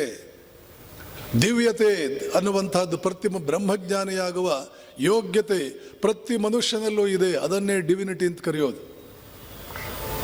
The goal is to manifest this divinity. ಬ್ರಹ್ಮಜ್ಞಾನಿ ಯಾದ ಮೇಲೆ ಬಾಹ್ಯ ಪ್ರಪಂಚ ಮತ್ತು ಆಂತರಿಕ ಪ್ರಪಂಚ, ಬಾಹ್ಯ ಜಗತ್ತು ಆಂತರಿಕ ಜಗತ್ತುಗಳನ್ನು ನಿಯಂತ್ರಿಸುವ ಸಾಮರ್ಥ್ಯ ಬರುತ್ತದೆ. ಅದೇ ಮನುಷ್ಯನ ಜೀವನದ ಧ್ಯೇಯ, ವಿವೇಕಾನಂದರು ಹೇಳ್ತಾರೆ. ಇದೆಲ್ಲ ಸ್ವಲ್ಪ ಮಟ್ಟಿಗೆ ಇತ್ತೀಚೆಗೆ ಪಾಶ್ಚಾತ್ಯರಿಗೆ ಅರ್ಥವಾಗ್ತಾ ಇದೆ. ಆದ್ದರಿಂದ ಯಶಸ್ಸು ಅನ್ನೋದಕ್ಕೆ ಅವರು ಕೊಟ್ಟಿರೋ ಡೆಫಿನಿಷನ್ನೇ ಈಗ ಬೇರೆ ಇದೆ. Indian Institute of Ahmedabad, Indian Institute of Management, Ahmedabad branch, Bengaluru, Ahmedabad, Calcutta ಇಂಥ ಕಡೆ ಎಲ್ಲ ಇದೆ. ABC cities, Ahmedabad, Bangalore, Calcutta. ಆಮೇಲೆ ಇನ್ನೂ ಬೇರೆ ಬೇರೆ ಕಡೆ ಎಲ್ಲ ಮಾಡಿದ್ದಾರೆ ಇತ್ತೀಚೆಗೆ. ಬೇರೆ ಬೇರೆ EFGH ಎಲ್ಲ ಮಾಡಿರಬಹುದು. ಗೌಹಾತಿ ಎಲ್ಲ ಮಾಡಿರಬಹುದು. ಯಶಸ್ಸು, what is success? What is success ಡೆಫಿನೇಷನ್ನೇ ಚೇಂಜ್ ಮಾಡಿದ್ದಾರೆ. The success of a man should be measured not in terms of what he has achieved. ಒಬ್ಬ ಮನುಷ್ಯನ ಯಶಸ್ಸನ್ನು ಅವನು ಏನು ಸಾಧಿಸಿದ್ದಾನೆ ಅನ್ನೋದನ್ನು ನೋಡಿ ಹೇಳಬೇಡಿ. The success of a man should not be measured in terms of what he has achieved, but it should be measured in terms of what he has achieved compare to what he could have achieved. ಎಷ್ಟು ಸಾಧಿಸಬಹುದಾಗಿತ್ತು ಅವನು, ಅದಕ್ಕೆ ಹೋಲಿಸಿದರೆ ಎಷ್ಟು ಸಾಧಿಸಿದ್ದಾನೆ.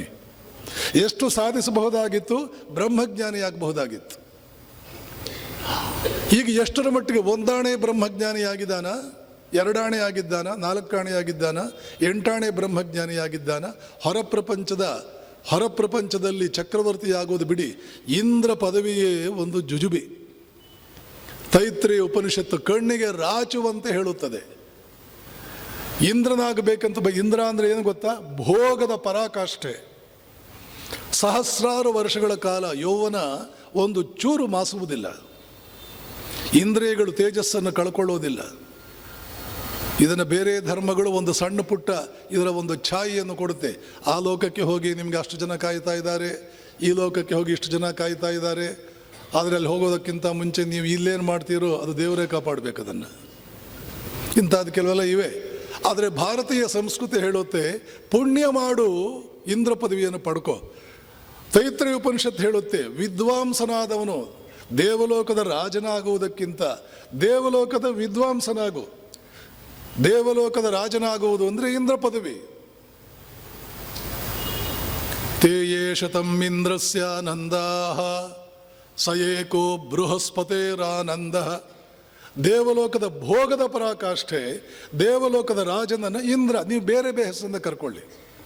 ಹೆಸರುಗಳು ಅದೆಲ್ಲ ಹಾಗೆ ಹೀಗೆ ಅಂತೆಲ್ಲ ರಾಗ ಎಳಿಬೇಕಾಗಿಲ್ಲ. ನೀವು ಬೇರೆ ಹೆಸರನ್ನು ತಗೊಳ್ಳಿ.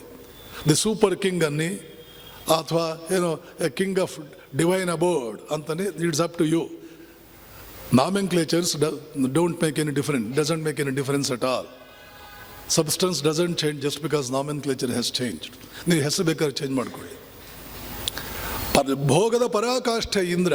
ಅದರ 100 ಗ್ಲೋರಿ, 100 ವೈಭವಗಳನ್ನು ಒಟ್ಟಿಗೆ ಹಾಕಿದರೆ ಅದೇ ಲೋಕದಲ್ಲಿ ವಿದ್ವಾಂಸನಾಗ್ತಾನೆ ಬೃಹಸ್ಪತಿ. ಅದೂ ಕೂಡ ಪರಾಕಾಷ್ಠೆಯಲ್ಲ. ತೇಷತಂ ಬೃಹಸ್ಪತೇರಾನಂದ ಸ ಏಕೋ ಪ್ರಜಾಪತೇರಾನಂದ. ಅಂಥದ್ದು 100 ಹಾಕಿದರೆ ಪ್ರಜಾಪತಿ ಅಂತ ಒಂದು ಸ್ಥಿತಿ ಇದೆ. ಆ ಸ್ಥಿತಿಗೆ ಮನುಷ್ಯ ಹೋಗ್ತಾನೆ. ಮುಂದೆ ಹನುಮಂತ ಆ ಸ್ಥಿತಿಗೆ ಹೋಗೋನಿದ್ದಾನೆ. ಹನುಮಂತನಿಗೆ ಆ ಸ್ಥಾನ ಮೀಸಲು. ಅದೂ ಅಲ್ಲ, ತೇಯೇಷತಂ ಪ್ರಜಾಪತೇರಾನಂದ ಸ ಏಕೋ ಬ್ರಹ್ಮಣ ಆನಂದ.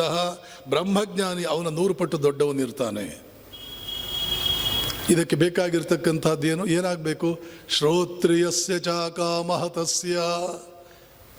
ಉನ್ನತ ಮಟ್ಟದ ಜ್ಞಾನವನ್ನು ಪಡೆದಕ್ಕೂ ಸಣ್ಣ ಪುಟ್ಟ ಆಸೆಗಳನ್ನು ಕಸದ ಬುಟ್ಟಿಗೆ ಹಾಕು. ಆ ಸಣ್ಣ ಪುಟ್ಟ ಆಸೆಗಳು ನಿನ್ನನ್ನು ಇಲ್ಲೇ ಹಿಡಿದಿಟ್ಟು ಬಿಡುತ್ತವೆ ನಿನ್ನನ್ನು. ಶ್ರೋತ್ರಿಯನಾಗು, ಉನ್ನತ ಮಟ್ಟದ ಜ್ಞಾನಿಯಾಗು. ಶ್ರೋತ್ರಿಯಸ್ಯ ಚ ಅಕಾಮಹತಸ್ಯ ಚ. ಅಕಾಮಹತ ಅಂದರೆ ಸಣ್ಣ ಪುಟ್ಟ ಆಸೆಗಳನ್ನು ಕಸದ ಬುಟ್ಟಿಗೆ ಹಾಕಿದವನು. ದೊಡ್ಡ ಆಸೆ, ಯಾವ ಒಂದು ಆಸೆಯಿಂದ ಎಲ್ಲ ಆಸೆಗಳು ನೆರವೇರುತ್ತವೋ ಆ ಆಸೆಯನ್ನೇ ಪೂರೈಸ್ಕೊಳ್ತೇನೆ. ಸಣ್ಣ ಪುಟ್ಟದನ್ನೆಲ್ಲ ನಾನು ಪೂರೈಸಿಕೊಂಡು I can't throw away my life on petty issues. ಗುರಿ ಇಡೋದಾದರೆ ಉಪನಿಷತ್ತು ಮತ್ತೆ ಯೋ ವೈ ಭೂಮ ತತ್ ಸುಖಂ ನ ಅಲ್ಪೇ ಸುಖಂ ಅಸ್ತಿ. ಅಲ್ಪಕ್ಕೆ ಯಾಕೋ ಕಣ್ಣಿಡ್ತೀಯ, ಅಲ್ಲಿ ಸುಖ ಇಲ್ಲ. 3 ದಿನದ ಸುಖ ತಗೊಂಡೇನು ಮಾಡ್ತೀಯ? 25-30 ವರ್ಷ ಸುಖ ಪಡ್ತೀಯ, ಆಮೇಲೆ 20 ವರ್ಷ ಅಳುತ್ತೀಯ. ಸುಖ ಅಂತ ಕರೀತಾರೆ ಯಾರಾದರೂ ಇದನ್ನು? 20 ವರ್ಷ ನಗೋದು, 20 ವರ್ಷ ಅಳುವುದು ಸುಖ ಅಲ್ಲ. ನಿರಂತರ ನಗ್ತಾ ಇರಬೇಕು. ಅಳು ಅಂದರೆ ಏನು ಅಂತ ಗೊತ್ತಿಲ್ಲ ನನಗೆ. ಏನು ಹಾಗಂದರೆ ನಾನು ಸಚ್ಚಿದಾನಂದ ಸ್ವರೂಪಿಯಾಗಿ ಇದ್ಬಿಟ್ಟಿದ್ದೇನೆ. ಖಿನ್ನತೆ ಅಂದರೆ ಏನು, ಅಸಹಾಯಕತೆ ಅಂದರೆ ಏನು, ಇತಿಮಿತಿಗಳು ಅಂದರೆ ಏನು ನನಗೆ ಗೊತ್ತೇ ಇಲ್ವಲ್ಲ. ಅಂಥದ್ದೊಂದು ಅದ್ಭುತವಾದ ಸ್ಥಿತಿ ಇದೆ. ಅದಕ್ಕೆ ಗುರಿ ಇಡ್ಲಾರಿಯ. ವೇದಾಂತ ಜಗತ್ತಿಗೆ ಕೊಟ್ಟಿರ್ತಕ್ಕಂಥ ಸಂದೇಶ, ಜಗತ್ತಿನ ಮುಂದೆ ಇಟ್ಟಿರ್ತಕ್ಕಂಥ ಸವಾಲು, ಚಾಲೆಂಜ್. ಇದು ಧರ್ಮ. ಧರ್ಮ ಹೀಗೆಲ್ಲ ಇದೆ. ಧರ್ಮವನ್ನು ವ್ಯಾಖ್ಯಾನಿಸ್ಕೊಳ್ಬೇಕು ಅಂದರೆ ಇದೆಲ್ಲ ಬಹಳ ಬೇಗ ಸುಲಭವಾಗಿ ಅರ್ಥವಾಗಲ್ಲ. ಮೇಲೆ ಒಂದು ಸ್ವಲ್ಪ ಅರ್ಥವಾಗಬಹುದೇ ಹೊರತು ಎಲ್ಲವೂ ಅರ್ಥವಾಗಲ್ಲ. ರಾಮಕೃಷ್ಣರು ನರೇಂದ್ರನಿಗೆ ಹೇಳಿದ್ದು, ನರೇಂದ್ರ ಈ ಧರ್ಮವನ್ನು ಜಗತ್ತಿಗೆಲ್ಲ ತಿಳಿಸು. ಕೊನೆಯ ದಿನ ತಮ್ಮ ಶಕ್ತಿಯನ್ನೆಲ್ಲ ಶಿಷ್ಯನಿಗೆ ಧಾರೆ ಎರೆದು ಆವಾಗ ನರೇಂದ್ರನಿಗೂ ಸಮಾಧಿ ಸ್ಥಿತಿ ಬಂದ್ಬಿಡ್ತು. ಇನ್ನು 2-3 ದಿನಕ್ಕೆ ರಾಮಕೃಷ್ಣರು ತೀರ್ಕೊಳ್ತಾರೆ. ನರೇಂದ್ರನನ್ನು ಹತ್ತಿರಕ್ಕೆ ಕರೆದರು. ಅವನನ್ನು ಹಾಗೇ ನೋಡ್ತಾ ಸಮಾಧಿ ಸ್ಥಿತಿಗೆ ಹೋಗಿಬಿಟ್ರು. ನರೇಂದ್ರನ ಕಣ್ಣು ಮುಚ್ಕೊಂಡು ಬಿಟ್ಟ. ಅವನು ಸಮಾಧಿ ಸ್ಥಿತಿಗೆ ಹೋಗಿದ್ದಾನೆ. ತಮ್ಮ ಶಕ್ತಿಯನ್ನೆಲ್ಲ ಧಾರೆ ಎರೆದರು. ಎಷ್ಟೋ ಹೊತ್ತಾದ್ಮೇಲೆ ನರೇಂದ್ರ ಕಣ್ಣು ತೆರೆದ. ನೋಡಿದ್ರೆ ರಾಮಕೃಷ್ಣ ಅಳ್ತಾ ಇದ್ದಾರೆ. ಯಾಕೆ ಅಳ್ತಾ ಇದ್ದೀರಿ? ಇವತ್ತು ನಾನು ಖಾಲಿಯಾಗಿಬಿಟ್ಟೆ, ಭಿಕಾರಿಯಾಗಿಬಿಟ್ಟೆ, ನನ್ನದೆಲ್ಲ ನಿನಗೆ ಕೊಟ್ಟುಬಿಟ್ಟೆ, ಈಗ ನನ್ನ ಹತ್ರ ಏನೂ ಉಳಿದಿಲ್ಲ. ಮಗುವಿನಂತಹ ಮನಸ್ಸು.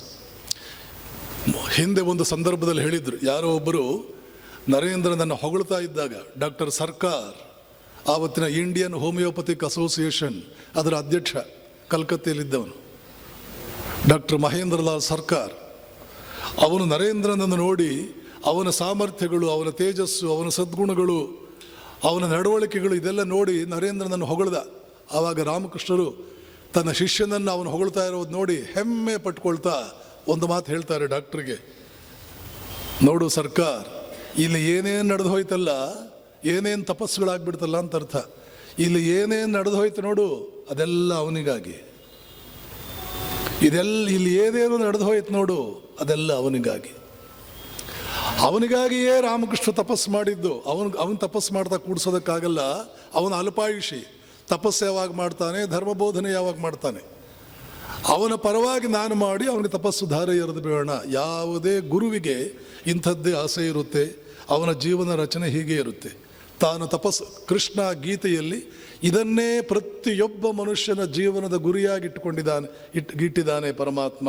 ನೋಡಿ ಸನಾತನ ಸಂಸ್ಕೃತಿ ಹೇಗೆ ಯಾವಾಗ ನೋಡಿದರೂ ನೀನೊಬ್ಬನೇ ಬದುಕಬೇಡ, ಯಾರಿಗೂ ತೊಂದರೆ ಕೊಟ್ಟು ಬದುಕಬೇಡ, ನೀನೊಬ್ಬನೇ ಬದುಕಬೇಡ, ಕಠಿಣವಾದ ತಪಸ್ಸನ್ನು ಆಚರಿಸು, ಆದರೂ ಕೂಡ ಅದರ ಫಲಗಳನ್ನು ನೀನೇ ಉಣ್ಣಬೇಡ. ರಾಮಕೃಷ್ಣರು 12 ವರ್ಷ ತಪಸ್ಸನ್ನೆಲ್ಲ ಆಚರಿಸಿ ಅಷ್ಟು ಅದ್ಭುತವಾದ ಶಕ್ತಿ ಪಡ್ಕೊಂಡ್ರಲ್ಲ. ಮಹಾ ಜಿಪುಣ ಒಂದು ಪೈಸೆಯನ್ನು ಹೇಗೆ ಉಪಯೋಗ ಮಾಡುವುದಿಲ್ಲ, ಹಾಗೆ ಆ ತಪಸ್ಸಿನ ಫಲವನ್ನು ಒಂದು ಕ್ಷಣಕ್ಕೂ ಒಂದು ಸೂಜಿ ಮನೆಯಷ್ಟು ತಮಗೋಸ್ಕರ ಅವರು ಉಪಯೋಗ ಮಾಡಿಕೊಳ್ಳಲಿಲ್ಲ.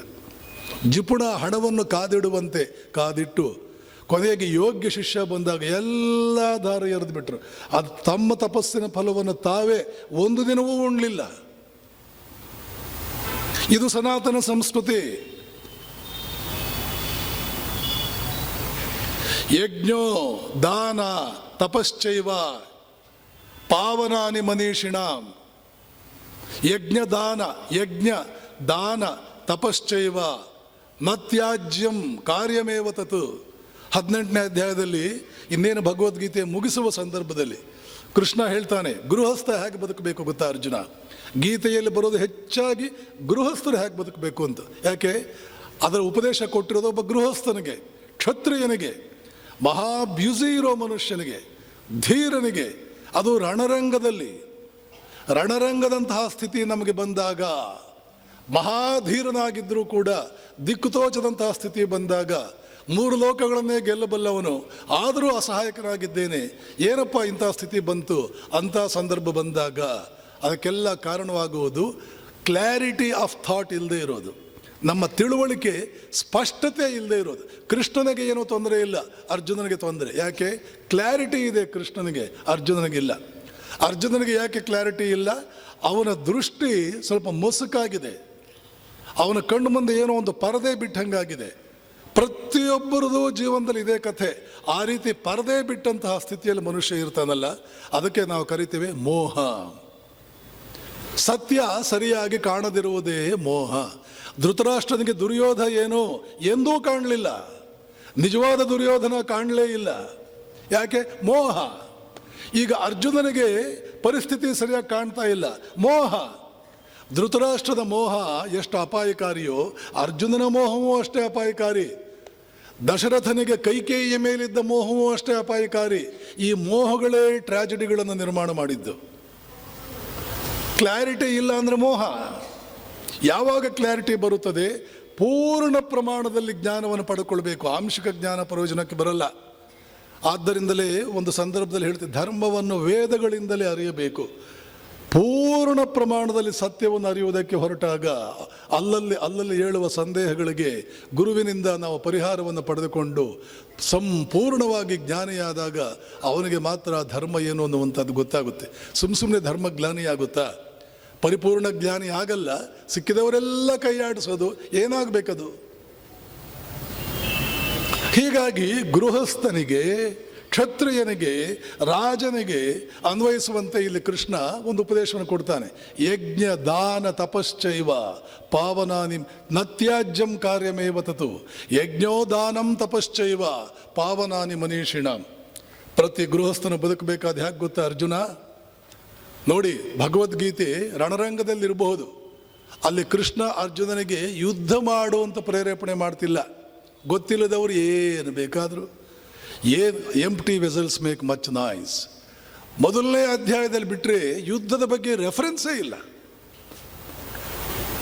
ಒಂದು ಪುಸ್ತಕದಲ್ಲಿ 18 ಅಧ್ಯಾಯಗಳಿದ್ದು ಒಂದು ಅಧ್ಯಾಯದಲ್ಲಿ ಯಾವುದೋ ಒಂದು ಥೀಮ್ ಕಂಡು ಬಂದರೆ, ಇನ್ನು 17 ಅಧ್ಯಾಯಗಳಲ್ಲಿ ಆ ಥೀಮ್ ಕಂಡು ಬಂದಿಲ್ಲ ಅಂದರೆ ದೆನ್ ಧ್ವನಿ ಅಂತ ಕರಿತೇವೆ ಸಂಸ್ಕೃತದಲ್ಲಿ.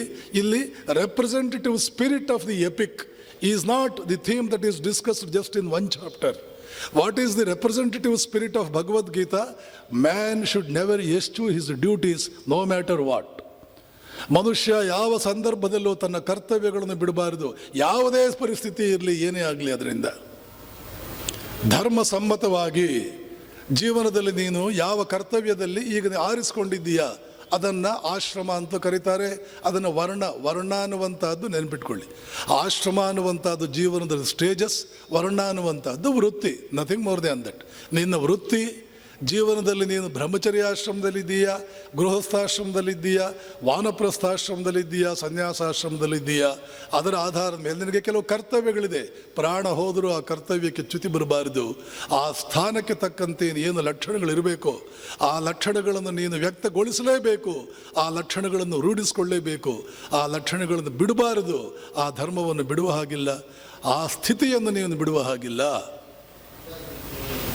ಏನಂತ ಕರೀತಾರೆ ಇದನ್ನೇಂತ ಕರೀತಾರೆ? The representative spirit of Bhagavad Gita. ಭಗವದ್ಗೀತೆಯ ರೆಪ್ರೆಸೆಂಟೇಟಿವ್ ಸ್ಪಿರಿಟ್ ಏನು? ಕರ್ತವ್ಯಚ್ಯುತಿ ಯಾವ ಕಾಲಕ್ಕೂ ಸಲ್ಲ. ಏನೇ ತೊಂದರೆಯಾಗಲಿ ಕರ್ತವ್ಯಚ್ಯುತಿ. ದಶರಥನಿಗೆ ಪ್ರಾಣ ಹೋಗ್ತಾ ಇರಲಿ, ಆದರೆ ಕಾಡಿಗೆ ಹೋಗಬೇಕು ಅಂತ ತಂದೆ ಮಾತು ಕೊಟ್ಟಿದ್ದಾನೆ. ಮಗನಾದವನು ತಂದೆಯ ಮರ್ಯಾದೆ ಉಳಿಸಬೇಕು, ಕಾಡಿಗೆ ಹೋಗುವುದೇ. ತಂದೆ ತೀರ್ಕೊಳ್ಳಿ, ಚಿಂತೆ ಇಲ್ಲ. ಕಣ್ಣು ಎದುರುಗಡೆನೇ ದಶರಥನ ಪ್ರಾಣ ಹೋಗ್ತಾ ಇದೆ, ಒಂದು ಪೈಸೆಯಷ್ಟು ರಾಮ ಅದಕ್ಕೆ ಕೇರ್ ಮಾಡಲಿಲ್ಲ. ಗರ್ಭಿಣಿಯಾದ ಸೀತೆಯನ್ನು ಕಾಡಿಗೆ ಕಳಿಸೋದಕ್ಕೆ ಒಂದು ಪೈಸೆಯಷ್ಟು ಅವನು ಯೋಚನೆ ಮಾಡಲಿಲ್ಲ. ಪ್ರಾಣಪ್ರಿಯನಾದ ಲಕ್ಷ್ಮಣನನ್ನು ದೇಶ ಬಾಹಿರನನ್ನಾಗಿಸುವುದಕ್ಕೆ ಒಂದು ಕ್ಷಣವೂ ಕೂಡ ಅವನು ಯೋಚನೆ ಮಾಡಲಿಲ್ಲ. ಕರ್ತವ್ಯಕ್ಕಿಂತದ್ದು ರಾಜನ ಕರ್ತವ್ಯ ಅಂತ ಒಂದಿದೆ, ಅದಕ್ಕಿಂತಲೂ ದೊಡ್ಡದು ತಮ್ಮ ಅಲ್ಲ. ಇವತ್ತಿನ ರಾಜಕಾರಣಿಗಳು ಇದನ್ನೆಲ್ಲ ನೋಡಬೇಕು. ಮಕ್ಕಳಿಗಾಗಿ, ಹೆಂಡತಿಗಾಗಿ, ಇನ್ಯಾರ್ಯಾರೋ ಸಂಬಂಧಿಕರಿಗಾಗಿ ದೇಶವನ್ನೇ ಹಾಳುಗೆಡುತ್ತಾ ಇದ್ದಾರೆ. ದೇಶವನ್ನೇ ಹಾಳುಗೆಡುತ್ತಾ ಇದೆ. ಇವ್ರಿಗೆ ಹೇಳೋರು ಯಾರು, ಕೇಳೋರು ಯಾರು? ಇವ್ರಿಗೆ ಲಂಗಿದೆಯಾ, ಲಗಾಮಿದೆಯಾ, ಬುದ್ಧಿ ಇದೆಯಾ, ಸಿದ್ಧಿ ಇದೆಯಾ, ಪ್ರಜ್ಞೆ ಇದೆಯಾ? ಎಲ್ಲಿಯೂ ಸಲ್ಲದ ಹೆಬ್ಬೆಟ್ಟಿನವರು. Politics is the last resort of a scoundrel.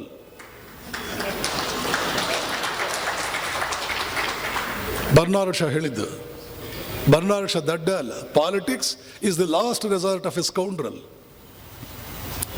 D V. ಗುಂಡಪ್ಪನವರು ಚೆನ್ನಾಗಿ ಹೇಳ್ತಾರೆ, ರಾಮಾವತಾರದಲ್ಲಿ ತಾನು ಏನು ಮಾಡಿದನೋ ಕೃಷ್ಣಾವತಾರದಲ್ಲಿ ಅದನ್ನು ಮಾತಾಡಿದ. ಪರಮಾತ್ಮ ಮೊದಲು ಮಾಡ್ತಾನೆ, ಆಮೇಲೆ ಮಾತಾಡ್ತಾನೆ. ನಾವು ಮಾತಾಡ್ತೀವಿ, ಆಮೇಲೆ ಮಾಡಬಹುದು, ಇಲ್ಲ ಮಾಡುವುದೇ ಇಲ್ಲ, ಬರೀ ಮಾತು. ಏನು ಹೇಳ್ತಾ ಇದ್ದಾನೆ ಕೃಷ್ಣ? ಅರ್ಜುನ, ಪ್ರತಿ ಗೃಹಸ್ಥನಿಗೂ ಯಜ್ಞ ದಾನ ತಪಶ್ಚೈವ ನ ತ್ಯಾಜ್ಯಂ. ಯಾವ ಕಾಲಕ್ಕೂ ಗೃಹಸ್ಥನಾದವನು ಈ 3 ಕರ್ತವ್ಯಗಳನ್ನು ಬಿಡಬಾರ್ದು. ಏನದು? ತಪಸ್ವಿಯಾಗಬೇಕು. ತಪಸ್ವಿ ಅಂದರೆ ನೆನ್ಪಿಟ್ಕೊಳ್ಳಿ, ಧ್ಯಾನ, ಜಪ, ಪೂಜೆ, ಪುನಸ್ಕಾರ ಇದಲ್ಲ. ಇದು ಕೂಡ ತಪಸ್ಸೇ ಒಂದು ಹಂತಕ್ಕೆ. ತಪಸ್ಸು ಅಂದರೆ ಏನು? ಎದ್ದೇಳು, ಗುರಿ ಮುಟ್ಟುವವರೆಗೆ ನಿಲ್ಲದಿರು, ಇದೇ ತಪಸ್ಸು. ವಿದ್ಯಾರ್ಥಿ, ಅತ್ಯಂತ ಉನ್ನತ ಮಟ್ಟಕ್ಕೆ ಹೋಗುವವರೆಗೆ ವಿರಮಿಸಬೇಡ, ಇದು ನಿನ್ನ ತಪಸ್ಸು. ರಾಜ, ಶತ್ರುಗಳನ್ನೆಲ್ಲ ಸೆದೆ ಬಡಿದು ನಿನ್ನ ದೇಶವನ್ನು ಶ್ರೀಮಂತ ರಾಷ್ಟ್ರವನ್ನಾಗಿಸಿ, ಪ್ರಬುದ್ಧ ರಾಷ್ಟ್ರವನ್ನಾಗಿಸಿ, ಪ್ರಬಲ ರಾಷ್ಟ್ರವನ್ನಾಗಿಸಿ, ಯಾವ ರೀತಿಯ ಹೆದರಿಕೆಯೂ ಇಲ್ಲದಂತೆ ಪ್ರಜೆಗಳೆಲ್ಲ ಸುಖದಿಂದ ಬದುಕ್ತಾ ಇರುವ ಹಾಗೆ ಯಾವ ಕಾರಣಕ್ಕೂ ಕೂಡ ಆ ಕರ್ತವ್ಯವನ್ನು ಮರಿಬೇಡ. ಇದು ನಿನ್ನ ತಪಸ್ಸು. ತಂದೆ ತಾಯಂದಿರಿಗೆ ಯಾವ ಕಾರಣಕ್ಕೂ ತೊಂದರೆಯಾಗದಂತೆ ನೋಡಿಕೋ. ಇದು ಮಗನಾದ ನಿನ್ನ ತಪಸ್ಸು. ಪತಿಯನ್ನು ಯಾವ ಕಾಲಕ್ಕೂ ತೊಂದರೆಗೊಳಗಾಗದಂತೆ ನೋಡಿಕೋ ಪತ್ನಿ, ಅದು ಅವಳ ತಪಸ್ಸು. ಪತ್ನಿ ಮತ್ತು ಮಕ್ಕಳನ್ನು, ತಂದೆ ತಾಯಂದಿರನ್ನು ಯಾವ ಕಾರಣಕ್ಕೂ ಒಳಪಡಿಸಬೇಡ. ಇದು ಮನೆಯಲ್ಲಿ ಹುಟ್ಟಿರ್ತಕ್ಕಂಥ ಮಗನ ತಪಸ್ಸು. ವೈರಾಗ್ಯವನ್ನು ಪ್ರಾಣ ಹೋದರೂ ಬಿಡಬೇಡ, ಜಪಧ್ಯಾನಾದಿಗಳನ್ನು ಬಿಡಬೇಡ, ಅದನ್ನೇ ಉಸಿರಾಗಿಸ್ಕೋ. ಇದು ಸನ್ಯಾಸಿಯ ತಪಸ್ಸು. ಒಬ್ಬ ವೈದ್ಯ ಹಗಲು ರಾತ್ರಿ ಸಮಾಜದಲ್ಲಿ ಆರೋಗ್ಯ ನೆಲೆಸುವಂತೆ ನೋಡ್ಕೋ. ವೈದ್ಯನೇ, ಇದು ನಿನ್ನ ತಪಸ್ಸು. ಇದು ತಪಸ್ಸಂದ್ರೆ ಶಂಕರಾಚಾರ್ಯರು ಸ್ಪಷ್ಟವಾಗಿ ಹೇಳ್ತಾರೆ, ಇಂದ್ರಿಯಗಳನ್ನು, ಮನಸ್ಸನ್ನು ಧ್ಯೇಯ ವಸ್ತುವಿನ ಕಡೆಗೆ ಇಟ್ಟು ಆ ಧ್ಯೇಯ ವಸ್ತು ಕೈಗೆ ಎಟುಕುವವರೆಗೆ ವಿಶ್ರಮಿಸದೆ ಪುರುಷ ಪ್ರಯತ್ನದಿಂದ ಸಿದ್ಧಿಯನ್ನು ಪಡೆದುಕೊಳ್ಳುವುದೇ ತಪಸ್ಸು. ಆಚಾರ್ಯ ಶಂಕರರು ಸಂಸ್ಕೃತದಲ್ಲಿ ಹೇಳಿದ, ನಾನು ಕನ್ನಡದಲ್ಲಿ ಹೇಳಿದ್ದೇನೆ. ಕಾರ್ಯಸಿದ್ಧಿ ಸಿಗುವವರೆಗೆ ಪ್ರಯತ್ನದಲ್ಲಿ ಸ್ವಲ್ಪವೂ ಕಡಿಮೆಯಾಗದಂತೆ ನೋಡಿಕೊಂಡು ಸಿದ್ಧಿಯನ್ನು ಪಡೆದುಕೊಳ್ಳುವುದೇ ತಪಸ್ಸು. ಎಲ್ಲ ಇಂದ್ರಿಯಗಳು, ಎಲ್ಲ ಮನಸ್ಸು, ಬುದ್ಧಿಗಳನ್ನು ಅದರ ಮೇಲೆಯೇ ನೆಟ್ಟು ಅವು ಬೇರೆ ಎಲ್ಲೂ ಹೋಗದಂತೆ, ಇದು ತಪಸ್ಸು. ಸಿದ್ಧಿಯಾಯಿತು, ಕಾರ್ಯಸಿದ್ಧಿಯಾಯಿತು, ನಿರೀಕ್ಷಿಸಿದ ಯಶಸ್ಸು ಬಂತು. ಆಮೇಲೆ ಏನು ಮಾಡಬೇಕು? ಆ ಯಶಸ್ಸಿನಿಂದ ಬಂದ ಫಲಗಳನ್ನು ನೀನೊಬ್ಬನೇ ತಿನ್ನಬೇಡ. ಹಾಗಾದ್ರೆ ಏನು ಮಾಡಬೇಕು? ಯಜ್ಞ ಮಾಡು, ಹಂಚಿಕೋ. ಯಜ್ಞ ಅಂದ್ರೆ ಏನು ಗೊತ್ತಾ? ನಾನು ಗಳಿಸಿದ್ದು, ನನ್ನ ಸಂಪತ್ತು, ನನ್ನ ಗಳಿಕೆ, ಸಂಪತ್ತಿರಲಿ ಯಾವುದೇ ಇರಲಿ, ದ್ರವ್ಯಯಜ್ಞ, ತಪೋಯಜ್ಞ, ಯೋಗಯಜ್ಞ ತಥಾ ಪರೇ ಸ್ವಾಧ್ಯಾಯ ಜ್ಞಾನಯಜ್ಞಾಶ್ಚ ಯತಯ ಸಂಶಿತವ್ರತ. ಕೃಷ್ಣ ಹೇಳ್ತಾನೆ, ಯಜ್ಞಗಳಲ್ಲಿ ಎಷ್ಟು ವಿಧ. ದ್ರವ್ಯಯಜ್ಞ ಸಿಕ್ಕಾಬಿಟ್ಟೆ ದುಡ್ಡು ಮಾಡಿಬಿಟ್ಟಿದ್ದಾನೆ, ಇದು ದ್ರವ್ಯಯಜ್ಞ. ತಪೋಯಜ್ಞ, ಪರಮ ತಪಸ್ವಿಯಾಗಿದ್ದಾನೆ, ಯಾರಿಗೂ ಒಂದು ಆಶೀರ್ವಾದ ಮಾಡಿದರೆ ಅವರ ಕಷ್ಟಗಳೆಲ್ಲ ಹೋಗ್ಬಿಡುತ್ತೆ. ತಪಸ್ಸು ಅಷ್ಟು ಮಾಡಿಬಿಟ್ಟಿದ್ದಾನೆ, ಅದನ್ನು ಕೂಡ ಮತ್ತೆ ಯಜ್ಞ ರೂಪದಲ್ಲಿ ಜನರಿಗೆ ಹಂಚು. ದ್ರವ್ಯಯಜ್ಞ, ಸ್ತಪ, ಯೋಗಯಜ್ಞ, ಮಹಾಯೋಗಿಯಾಗಿದ್ದಾನೆ, ಯಾರನ್ನು ಯೋಗಿಯನ್ನಾಗಿ ಮಾಡಬಲ್ಲವನು. ಸ್ವಾಧ್ಯಾಯ, ಉನ್ನತ ಮಟ್ಟದ ಅಧ್ಯಯನ ಮಾಡಿದ್ದಾನೆ, ಮಹಾವಿದ್ವಾಂಸನಾಗಿದ್ದಾನೆ, ಹಂಚು ನಿನ್ನ ಜ್ಞಾನವನ್ನು. ಯತಯ, ಇಂಥ ವ್ಯಕ್ತಿಗಳೇ ಯತಿಗಳು. ಸಂಶಿತ ವ್ರತಃ, ಇವರು ಉನ್ನತ ಮಟ್ಟದ ವ್ರತಸ್ಥರು, ಸಮಾಜದಲ್ಲಿ ಆದರ್ಶ ಪುರುಷರು. They are the salt of the earth. ಇದು ಯಜ್ಞ. ಆಮೇಲೆ ಯಾವ ತಪಸ್ಸು ಮಾಡುವುದಕ್ಕೆ ಯಾವ ಸಾಮರ್ಥ್ಯಗಳನ್ನು ನೀನು ಉಪಯೋಗಿಸಿದೆ, ಯಾವ ಶಿಸ್ತು ಇತ್ಯಾದಿಗಳನ್ನೆಲ್ಲ ನೀನು ಉಪಯೋಗಿಸಿದೆ, ಯಾವ ರೀತಿ ಶಕ್ತಿಗಳನ್ನು ಪಡೆದುಕೊಂಡೆ ತಪಸ್ಸು ಮಾಡುವುದಕ್ಕೆ, ಆ ಶಕ್ತಿಯನ್ನೇ ನಿನ್ನ ಒಬ್ಬ ಯೋಗ್ಯನಾದಂಥ ಒಬ್ಬ ಉತ್ತರಾಧಿಕಾರಿಗೆ ದಾನ ಮಾಡು. ಮಗನಿಗಾದರೂ ಮಾಡು, ಶಿಷ್ಯನಿಗಾದರೂ ಮಾಡು. ಹೀಗೆ ಬದುಕಿದವರು ಯತಿಗಳು. ದ್ರೋಣಾಚಾರ್ಯ ಹಾಗೆ ಬದುಕಿದವನು, ಭೀಷ್ಮಾಚಾರ್ಯ, ವಸಿಷ್ಠ ಮಹರ್ಷಿಗಳು, ವಿಶ್ವಾಮಿತ್ರ ಮಹರ್ಷಿಗಳು, ದಧೀಚಿ ಮಹರ್ಷಿ, ಶಿಬಿಚಕ್ರವರ್ತಿ, ಶ್ರೀರಾಮನ ವಂಶಕ್ಕೆ ಸೇರಿದಂತಹ ಇಡೀ ರಘುವಂಶದ ಅರಸರು, ಇವರೆಲ್ಲರೂ ಹೀಗೆಯೇ ಬದುಕಿದವರು. ಆದ್ದರಿಂದ ಅವರ ಜೀವನ ಚರಿತ್ರೆ ನಮಗೆ ಇತಿಹಾಸವೇ ಹೊರತು ಲಂಗು ಲಗಾಮಿಲ್ಲದವರು ಬಂದು ಯಾವುದೋ ಒಂದು ಹೊಡೆದಾಕ್ಬಿಟ್ರಲ್ಲ, ಅದೆಲ್ಲ ನಮಗೆ ಹಿಸ್ಟ್ರಿ. ನ್ಯಾಯ, ನೀತಿ, ವಿವೇಕ, ಪ್ರಜ್ಞೆ ಏನೂ ಇಲ್ಲದ ವ್ಯಕ್ತಿ ಬಂದು ಒಂದಷ್ಟು ದೇಶಗಳನ್ನು ಧ್ವಂಸ ಮಾಡಿಬಿಟ್ಟ. ಅವನು ಧ್ವಂಸ ಮಾಡಿದ್ದನ್ನು ಅಷ್ಟೇ ಅವಿವೇಕಿಯಾದವನು ಇನ್ನೊಂದು ಕಡೆ ಹಾಕಿಸ್ಬಿಟ್ಟ. ಇದು ಹಿಸ್ಟ್ರಿ. ಬುದ್ಧಿ ಇರೋ ಒಂದು ಹಿಸ್ಟ್ರಿ ಅಂತ ಕರೀತಾನೆ ಅದನ್ನು. ಇದು ಇವತ್ತು ನಮ್ಮ ಹುಡುಗರ ಹಿಸ್ಟ್ರಿ. ಅಲ್ಲಿ ನೀವು ಕಾಣುವಂಥದ್ದೇನು? All the activities of a scoundrel, how scoundrels live, how unscrupulous people have totally destructed the monuments in this world. What else you see? A destructive history is no history. History ಅಂದರೆ ಏನು? Something that is cherishable in my memory. ಯಾವುದನ್ನು ನೆನಪಿಟ್ಟುಕೊಂಡು ಮರೆಯದೆ ಅದರಿಂದ ನಿರಂತರ ಸ್ಫೂರ್ತಿ, ಪ್ರೇರಣೆ, ಪ್ರಚೋದನೆಗಳನ್ನು ಪಡ್ಕೊಳ್ತೀನೋ ಅದು ಇತಿಹಾಸ. 3 ಕಾಸಿಗೆ ಪ್ರಯೋಜನವಿಲ್ಲದೆ ಯಾವುದೋ ಘಟನೆ, ಆ ಘಟನೆಯನ್ನು ಯಾಕೆ ನಾನು ನೆನಪಿಟ್ಕೋಬೇಕು? ಅದೊಂದು ಘಟನೆ, ಇತಿಹಾಸವಲ್ಲ. ಎಲ್ಲ ಘಟನೆಗಳು ಇತಿಹಾಸವಾಗಲಾರದು. ಯಾವುದು ನಿರಂತರ ಮನುಷ್ಯನ ಸ್ಮೃತಿಯಲ್ಲಿ ಉಳಿಯುವುದಕ್ಕೆ ಯೋಗ್ಯವಾಗಿದೆಯೋ ಅದು ಇತಿಹಾಸ. ಬೇರೆಲ್ಲ ಘಟನೆಗಳು ಸಾಲೋಮಾನ್ ಗ್ರ್ಯಾಂಡಿಗಳವರೆಲ್ಲ. Solomon Grundy born on Monday, christened on Tuesday, married on Wednesday, took ill on Thursday, worse on Friday, died on Saturday, buried on Sunday. ಇಂಥ ಸಾಲೋಮಾನ್ ಗ್ರ್ಯಾಂಡಿಗಳು 1000 ಜನ ಬಂದರೆ ಪ್ರಯೋಜನವೇನು? This is not history. Ramayana is history, Mahabharata is history. ಭಾರತೀಯರ ಚರಿತ್ರೆ ರಾಮಾಯಣ ಮಹಾಭಾರತ. ಹಾಗೆಯೇ ಬದುಕಿದ ಇನ್ನೂ ಮಹಾತ್ಮರು ಹಲವಾರು ಜನ, ಅದೆಲ್ಲ ಹಿಸ್ಟ್ರಿ. ಡಿಸ್ಟ್ರಕ್ಟಿವ್ ಹಿಸ್ಟ್ರಿ, ವಿಧ್ವಂಸಕಾರಿ ಹಿಸ್ಟ್ರಿ, ಅದು ಹಿಸ್ಟ್ರಿ ಅಲ್ಲ. ಅವಿವೇಕಿಗಳಾಗಿರ್ತಕ್ಕಂಥವರು ಅದನ್ನೆಲ್ಲ ಹಿಸ್ಟ್ರಿ ಪುಸ್ತಕದಲ್ಲಿ ಸೇರಿಸಿದ್ದಾರೆ. ಅವಿವೇಕ 150 ವರ್ಷಗಳಿಂದ ಇಂಡಿಯಾ ದೇಶವನ್ನು ಆಳ್ತಾ ಇದೆ. 200 ವರ್ಷಗಳಿಂದ ಅವಿವೇಕ ಈ ದೇಶವನ್ನು ಆಳ್ತಾ ಇದೆ. ಆದ್ದರಿಂದ ನಾವು ಇದನ್ನೆಲ್ಲ ನೋಡ್ತೀವಿ. ಹೀಗಾಗಿ ರಾಮಕೃಷ್ಣರು ತಪಸ್ಸು ಮಾಡಿದ್ದನ್ನು ಏನು ಮಾಡಿದರು? ದಾನ ಮಾಡಿದರು. ಕೃಷ್ಣಾವತಾರದಲ್ಲಿ ತಾನು ಏನು ಮಾತನಾಡಿದ್ನೋ ಅದನ್ನು ರಾಮಕೃಷ್ಣಾವತಾರದಲ್ಲಿ ಮಾಡ್ತಾ ಇದ್ದಾರೆ. ಯಾರು ರಾಮನಾಗಿದ್ದನೋ, ಯಾರು ಕೃಷ್ಣನಾಗಿದ್ದನೋ ಅವನೇ ಇಂದು ರಾಮಕೃಷ್ಣ. ನೆನಪಿಟ್ಕೊ ನರೇಂದ್ರ ಅಂತ ಒಂದ್ಸಲ ಹೇಳಿದ್ದರು ರಾಮಕೃಷ್ಣ. ಹೇಳಿದ್ದನ್ನು ಇವಾಗ ಮಾಡ್ತಾ ಇದ್ದಾರೆ. ನೋಡು, ಇಷ್ಟು ಕಷ್ಟಪಟ್ಟು ತಪಸ್ಸನ್ನು ಆಚರಿಸಿದೆ, ನನಗೆ ಬೇಕಿತ್ತ? ಹುಟ್ಟ ಬಟ್ಟೆ ನನ್ನ ಮೈ ಮೇಲೆ ನಿಲ್ಲೋದಿಲ್ಲ. ನಾನು ಆ ತಪಸ್ಸಿನ ಸಿದ್ಧಿಗಳನ್ನು ಇಟ್ಕೊಂಡು ಏನು ಮಾಡಲಿ ನರೇನ್? ಇದನ್ನು ನಿನಗೆ ವರ್ಗಾಯಿಸಿದ್ದೇನೆ. ಯಾಕೆ ವರ್ಗಾಯಿಸಿದ್ದೇನೆ? ಇದರಿಂದ ಜಗತ್ತಿನ ಹಿತವನ್ನು ಸಾಧಿಸು, ಇದರಿಂದ ಜಗತ್ತಿನ ಹಿತವನ್ನು ಸಾಧಿಸು. ಎಷ್ಟಾಯಿತು ಟೈಮ್?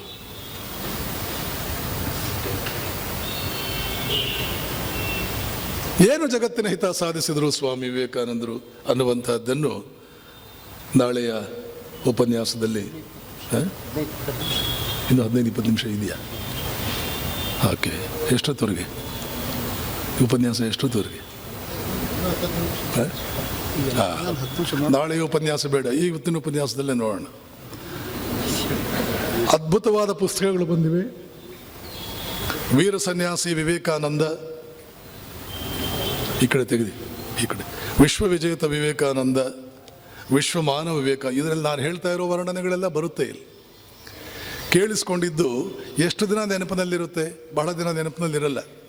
ಆದ್ದರಿಂದ ಆ ಪುಸ್ತಕಗಳನ್ನು ತಂದಿಟ್ಟಿರೋದು. ಲಕ್ಷಾಂತರ ರೂಪಾಯಿ ಪುಸ್ತಕ ಎಲ್ಲ ಯಾಕೆ ತಂದಿಟ್ಟಿದ್ದಾರೆ ಅಂದರೆ, ನಾವೆಲ್ಲ ಸಣ್ಣ ವಯಸ್ಸಿನಲ್ಲಿದ್ದಾಗ ಈ ಪುಸ್ತಕಗಳನ್ನು ನನ್ನ ಜೀವನದಲ್ಲಿ ನಾನು ಒಂದು 50 ಲಕ್ಷ ರೂಪಾಯಿ ಪುಸ್ತಕ ಮಾರಿರಬೇಕು, ಇದೇ ಥರದ ಪುಸ್ತಕಗಳನ್ನು. ಭದ್ರಾವತಿಯಲ್ಲಿ ಒಂದು ಕಾರ್ಯಕ್ರಮ ಮಾಡಿದ್ವಿ ಇದೇ ರೀತಿ ಸ್ವಾಮಿ ವಿವೇಕಾನಂದರ ಜೀವನ ಕುರಿತು.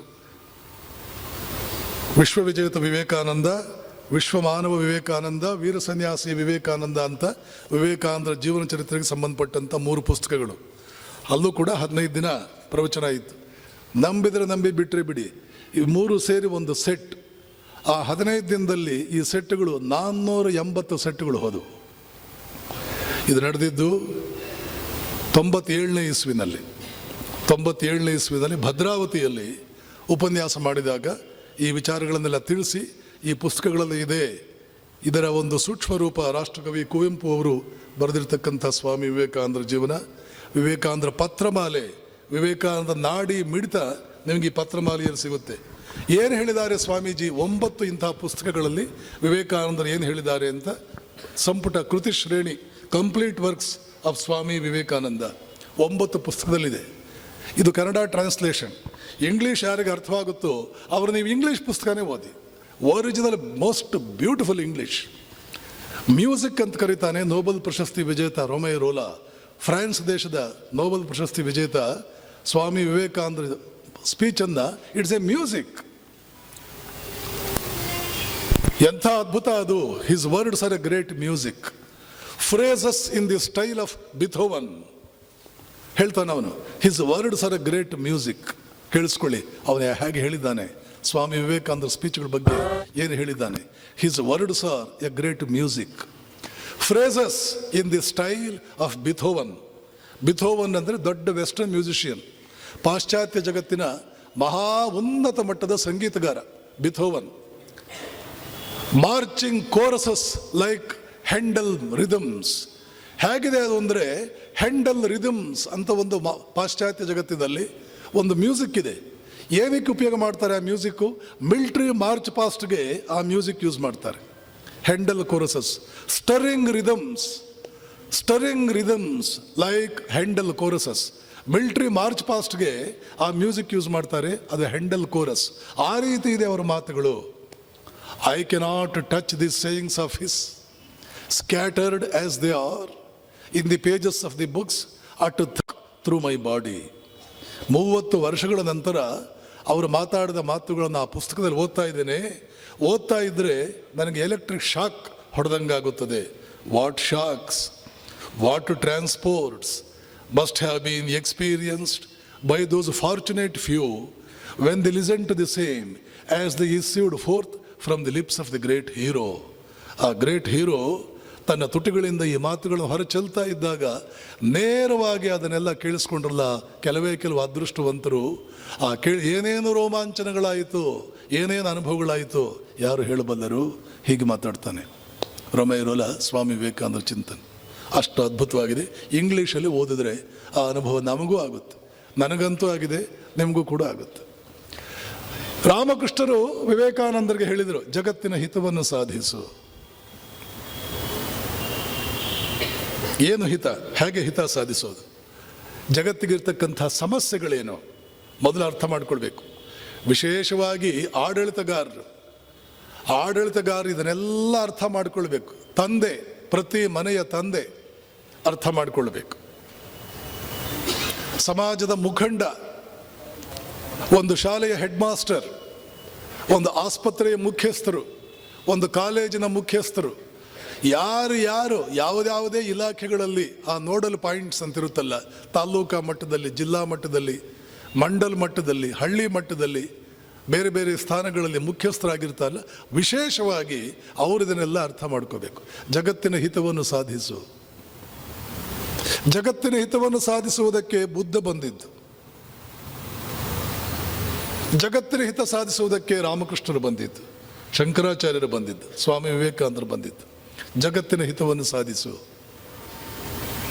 ಬುದ್ಧ ಬಂದಿದ್ದು ಯಾರು ಸಾಯಬಾರದು, ಯಾರಿಗೂ ಮುದಿತನ ಬರಬಾರ್ದು, ಯಾರಿಗೂ ಕಾಯಿಲೆ ಬರಬಾರ್ದು. ಒಂದು ಹೆಣವನ್ನು ನೋಡಿದ, ಒಬ್ಬ ಮುದುಕನನ್ನು ನೋಡಿದ, ಒಬ್ಬ ರೋಗಿಯನ್ನು ನೋಡಿದ, ನಿದ್ದೆ ಕೆಟ್ಟಿತು, ವರ್ಷಾನುಗಟ್ಟಲೆ ನಿದ್ದೆ ಕೆಟ್ಟಿತು. ಪರಿಹಾರ ಕಂಡು ಹಿಡಿಬೇಕಿದಕ್ಕೆ ಅಂತ ಹೇಳಿ ರಾತ್ರಿ ಅರಮನೆಯಿಂದ ಓಡಿ ಹೋಗಿ ಭಿಕ್ಷುಕನ ಜೀವನವನ್ನು ಅರಸಿಕೊಂಡು 12 ವರ್ಷಗಳ ಕಾಲ ಇನ್ನಿಲ್ಲದ ತಪಸ್ಸನ್ನು ಮಾಡಿದ. ಕೊನೆಗೆ ಪರಿಹಾರ ಸಿಕ್ತು ಅಂತ ಅನ್ನಿಸ್ತು. ಜ್ಞಾನೋದಯ ಅಂತ ಕರ್ಕೊಂಡ, ಪರಿಹಾರ ಸಿಕ್ತು ಅಂತ ಅಂದ್ಕೊಂಡ ಬಂದ. ಅವನ ಪರಿಹಾರ ಯಾವುದಕ್ಕೆ ಬೇಕಾಗಿತ್ತು? ಯಾರು ಸಾಯಬಾರದು. ಆದರೆ ಒಬ್ಬ ತಾಯಿ ಇದ್ಲು, ಅವಳ ಮಗ ಸತ್ತ. ಆ ಮಗನನ್ನು ಕರ್ಕೊಂಡು ಬುದ್ಧನ ಹತ್ರ ಬಂದ್ಲು. ಬುದ್ಧ, ನನ್ನ ಮಗ ಸತ್ತ, ಪರಿಹಾರ ಕೊಡು, ಬದುಕಿಸು. ಬುದ್ಧನ ಪರಿಹಾರ ಏನಿತ್ತು? ಗೌತಮಿ, ಯಾರ ಮನೆಯಲ್ಲಿ ಯಾರು ಸತ್ತಿಲ್ವೋ ಅವ್ರ ಮನೆಯಿಂದ ಸಾಸಿವೆ ತಗೊಂಡು ಬಾ. ಯಾರ ಮನೆಯಲ್ಲಿ ಯಾರು ಇದು ಬುದ್ಧ ಕಂಡುಕೊಂಡ ಪರಿಹಾರ. ಸತ್ತವರನ್ನು ಬದುಕಿಸೋದಲ್ಲ ಅವನು ಕಂಡು ಹಿಡಿದಿದ್ದು. ಸತ್ತವರನ್ನು ಬದುಕಿಸೋ ಗೋಜಿಗೆ ಹೋಗಲಿಲ್ಲ. ಇಷ್ಟೆಲ್ಲ ತಪಸ್ವಿಗಳು ಅವರು ಸಣ್ಣ ವಯಸ್ಸಿನಲ್ಲಿ ಹೋಗ್ಬಿಟ್ರು, ಅವ್ರನ್ನ ಬದುಕಿಸಬಾರ್ದಾಗಿತ್ತ ಅಂತ ನಮ್ಮ ಬಗ್ಗೆನೇ ಮಾತಾಡ. ಕೃಷ್ಣ ಇದನ್ನು ಹೇಳಿದ್ದ. ಬುದ್ಧನಿಗಿಂತ ಕೆಲವು 1000 ವರ್ಷಗಳ ಮುಂಚೆನೇ ಹೇಳಿಬಿಟ್ಟಿದ್ದ.